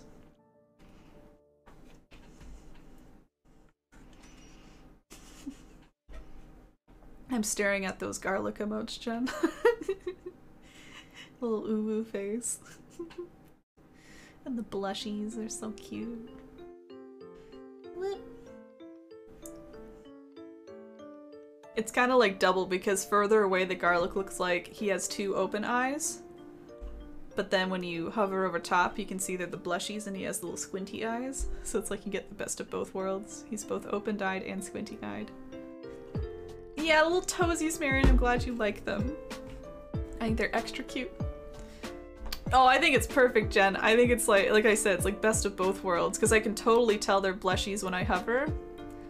But honestly, further away they look like just open eyes, but they're like perfectly placed for like the little wide-eyed and small smile look, you know? Oh, I love it. Okay, we're a couple minutes past 9. I try and keep these tutorials closer to 2 hours, so... Or close to 2 hours, not exactly, but... Last step is coming up, so not too much longer to go here. Just gonna adjust. There we go. We just have the last step of the sunshine. And I guess this is optional too. Maybe you like what you have, you like the little smiling and waving weasel, and you're like, I'm good here. That's fine. I'm gonna add in the sunshine for my final step here. It takes a couple steps. We're going to start by using white paint, kind of painting a little bit of a base layer. I start with a nice circle, of course, and then I start to wisp out with the nice sunbeams. And then right after that, we go in with some yellows and some oranges to brighten up the center with some yellow. And I like to put a little orange on the edges for like a nice warm glow on the end. So let's start that. So I'm starting with a medium round brush for all of those steps. And I'll dip into the white paint. So as I said, we start with a white base and then we'll add some color after. So choose where you want your sun, wherever you want. I would choose like a nice little gap in between some trees as if it's just like kind of spewing out. I'm gonna go right here, I think. So I'm starting with just a nice blotch or circle. And I say blotch because maybe a full circle doesn't fit in your gap. That's fine. You can just do kind of like a blotch of white paint in the middle like that. I know you can hardly see, but it's right there for you. A white paint called Betty. That's brilliant. I'll now dip into Betty White. White. Titanium White and Betty White. So that was using a fair amount of paint just to really get a nice, you know, base layer of white. But actually when I start to move into these bands of sun, what am I saying? Ray bands? Bands of sun, sunshine, light bands? Streaks of light. Oh, wow. I'm not using as much paint is what I'm trying to say here. I was onto something, right? Like a light band or a sun ray? Yeah, sun ray's better, isn't it? Ray-Ban is the brand. Oh my goodness. I've been harnessed by the corporate world and I'm saying Ray-Bans instead of sun rays. Anyway, I want to use a small amount of white paint because I'll be doing a little bit of dry brushing, so that's kind of like scraping the paint off as I come out from the center. So you can see I have white paint on here, but I'm going to go off to the side and wipe it off on a paper towel or a painty surface, wherever you want to wipe it, that's fine. So I have barely any left. And then what I'm doing is I'm just going from the middle and streaking outwards. And what should happen is that a small amount of paint comes off, not a lot, kind of comes off in a very transparent fashion. And that's exactly what you want. You don't want it to be a large streak, you want it to be just very light and transparent. So I'm going straight from center of that circle and coming out like this. You can see each sun ray is a little bit angled. They kind of like start a little thinner inside and then kind of shoot out a little bit. So that's what I'm going for, a very pinched center and a little bit wider as it comes out. So I'm starting by going left personally. Again, if I ever reload my brush, I'm just wiping off the white a little more and very lightly just grazing my brush across. I think of it like you're trying to scrape the paint off, like there should be so little amount of paint, you're just kind of scraping it off as you go. Season, good to see you. Hello. Ah, you've arrived. From Connie. Was it good? I'm sure it was. Why would I even ask? And I'm just going to rotate around the sun. So I start with just doing a couple, and then I kind of look at the whole sunshine and decide if I want more. So start with a couple, like maybe thicker ones that start thin and go a little thicker, and then see if you want to add a few more. Again, I know you probably don't see a lot on my canvas here because I'm only using white, but I'm sure you can see a little bit of overlap when I go on top of the trees. But again, as long as you see just a little indication on yours, that's the goal. And the reason we're using white, if I didn't explain that already, is because it provides a nice base for all of our colors. If we went in with just yellow or just orange, at least with my paint, it would be so transparent that it wouldn't be worth it. Like, it wouldn't be the transparency that we want. The yellow would fade away, it would borderline look like kind of mucky almost. So I find adding a nice white base really allows us to get a nice bright yellow on top while still maintaining that transparency. So that's why we're doing these white streaks for now. What is that emote, Grove? Cool. I like her cheek. So if you're sticking to the original, I have 1, 2, 3, 4. I have like 9 bands of light. There's bands of light, ray bands, sun bands. They're not ray bands, that's the brand. Oh gosh, sun rays I guess is what I'll stick with. I have about 9. Looks like I'm going for a little less here. I'm making them a little bit wider. But yeah, you can even make them like 1 or 2 streaks. You don't need to do the whole like thin to thick streak look, you know, you could just do quick little strokes with your brush and call it a day. Maybe I'll do a couple of those. Just a couple kind of thinner ones coming in on their own, maybe shorter as well. Alright, I've got a whole rotation of them so you can really see them on top of the tree. How they're just lightly covering, very transparent. We don't want it to be super thick. We want it to be transparent like this. That's great. Okay, I will leave this for a minute or two as people are working, and then we're going to go in with our yellows and oranges and really brighten this up. Big fan of this band, really it lights up the stage. I was struggling with what these are called, which is really awful. Roke said sun rays, but like, are sun bands not a thing? Bands of light? Like, how else could you say sun rays? I want to say like a band of light, you know? Is that wrong? Correct me. God rays. Yeah, rays of sunshine, I guess. God rays. I don't know what I'm thinking. I just kept saying Ray Bans and I felt awful. Very corporate overload stuff. Okay. I'm just adding a tiny bit more white. I don't want it to be wet though, so I shouldn't. 1 more minute, then I'll add my color. Looks like this guy has slightly bigger eyes too, which is kind of cute. I like the nice big eyes on animals. Big and glistening. Hi guys. Oh, I can't wait to play Zelda tomorrow. Rays of light. Maybe that's what I was looking for? I feel like I said every combination, but probably not that one, Deborah, so thank you. Sunbeams, rays of light. There's no... Is there sun rays? Maybe that's what I was looking for. Sun... Bands. I was still looking for bands. Solar. Make it eat. Thanks, Grok. Light... No. This is what happens when you're online streaming in front of lots of people. You forget English or forget your first language a lot. Bands do make your day. Okay. All right, let's add some color. So as long as the white is kind of sticky, it's not like fresh and super thick, you can do this. If you have a little bit of a thicker white in the middle, I would maybe wait for it to dry a teeny bit. But otherwise, I was very lightly dry brushing, so I'm probably good to go here. So I've got yellow, I've wiped it off. I still want to use just a small amount. Small amount. I'm applying it in the middle first where it's brightest. And then I'm just going to, same thing, very lightly graze my brush over top of the white that's already existing.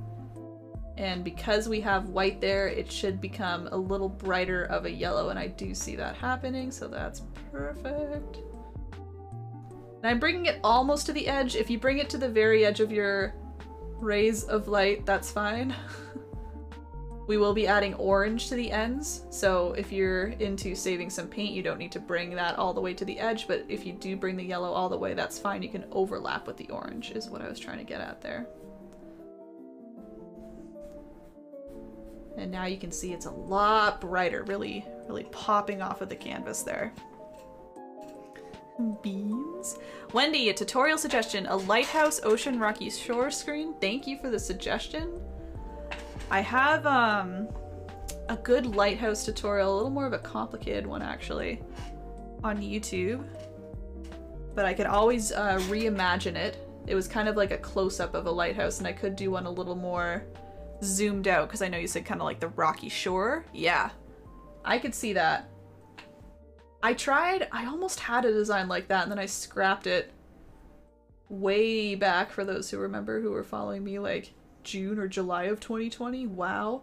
I had a design, I just didn't really like the end of it, but it was pretty much like that, Wendy. It was like a lighthouse way in the back, and then there was like big rocks, nice cool water. It was all very colorful.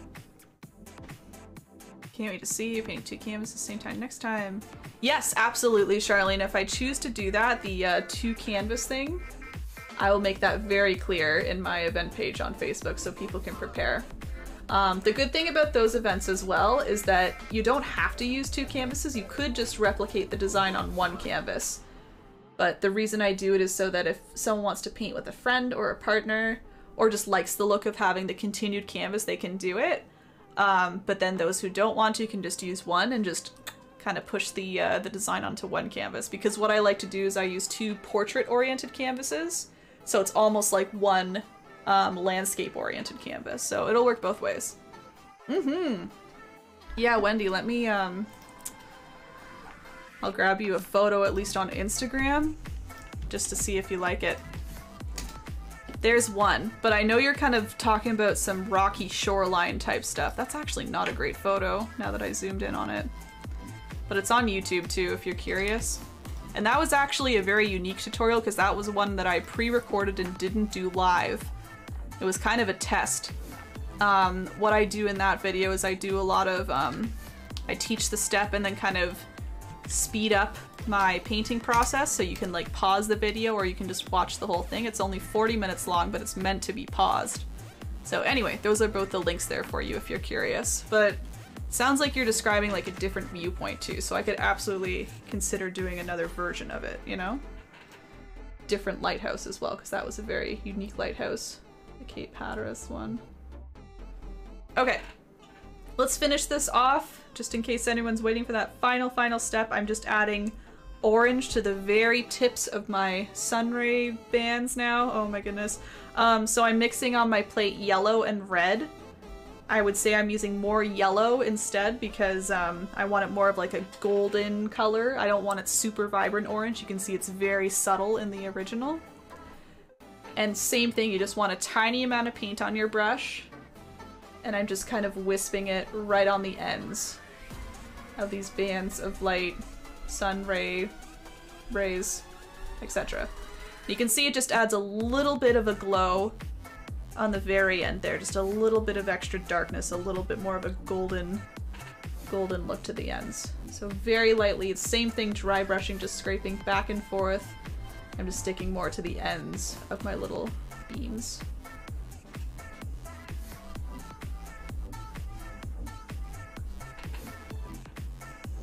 See that coming through there. Yep, and just very delicate too. We don't need a whole lot.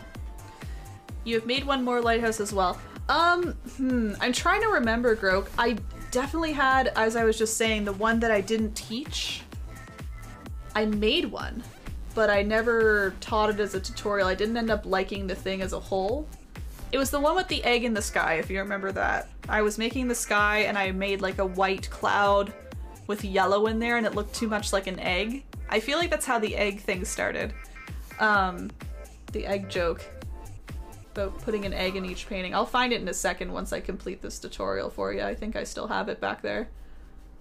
But otherwise, I can't think of another one that I've actually taught. I can go through my Instagram real quick.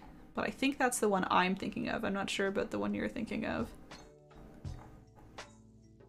Oh, that's the camping one. The camping one was based off of it. It had the pink water. Yeah, I think that's it. Can't remember. Yeah, I'll show you. I bet it'll be the one you're thinking of. Okay, everyone, so that's the last step. Just adding that nice orange glow to the ends of your beams. So at this point, I always recommend if you are all done, sign your painting. It's a lovely last step just to finish it all off. I like to use a nice kind of light color so it kind of hides. I'm just using like a nice yellow orange down here. Okay, my little bun symbol. You can do whatever you want though, do your initials, do a little fun symbol of your own, but it just helps complete the whole painting. It tells you stop, you're done, be proud of it, sign it off, and that's all good. Yeah, and the edges, of course. I've been reminding them about the edges the whole time, so I hope they've been doing the edges. I won't be doing my edges today. But yeah, thanks for joining me, everybody. This was a nice big group coming out. If anyone feels like chatting about where you came from, where you found me today, how you heard about this event, I would love to hear it. For those who are unaware, I'm doing free tutorials once a month now. I'm aiming for the last Sunday of each month. I'll tell you right now, that's not going to work for next month because I'm away the last Sunday of February, but I will try my best to find a different date for everybody and give lots of notice so you can all get ready and prepare. Maybe it'll even be like first week of March type thing, but then I'll do 2 in March, you know. But yeah, keep up to date just on any of the social media pages. I would say Facebook is the best for the free tutorial updates because I always post a Facebook event that you can mark as attending or interested in just to be reminded. So again, Facebook is a good spot to keep track.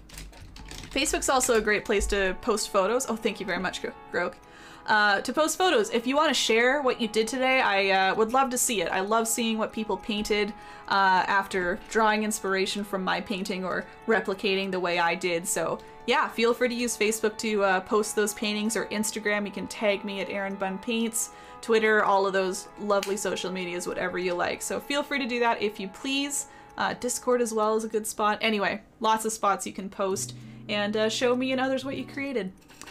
I talked about the next tutorial already. We don't know about that yet, but again, keep up to date with any of the pages. I'll be sure to update everybody. I'm not sure what else to say. It's been a while since I've done one of these, but I guess if you're interested in what I'm doing before the next tutorial, I am streaming on Twitch a lot now, 4 times a week, and I paint at least 2 days of that week. So Tuesdays and Fridays. Tuesdays at 6 p.m., Fridays at 1 p.m., both Eastern Standard Time Zone, is when I'm live and I'm just painting, I'm chatting with everybody just as I did today. I could be making a painting of my own, I could be designing the next tutorial painting, so if you ever want to just hang out, watch me paint, even if you're like working from home or just want a little relaxing session of watching someone make something, that's what I'm here for, and maybe it inspires you to do some yourself, so feel free to tune in at any of those times. That's it, I think. I'll upload this to YouTube for those who are curious, so watch YouTube if you want to watch this back another time. Otherwise, I'll stay on Twitch for a little bit, but if you're watching on YouTube in the recorded version, thanks for coming. Hope to see you in another tutorial, and keep painting. Thanks for joining in.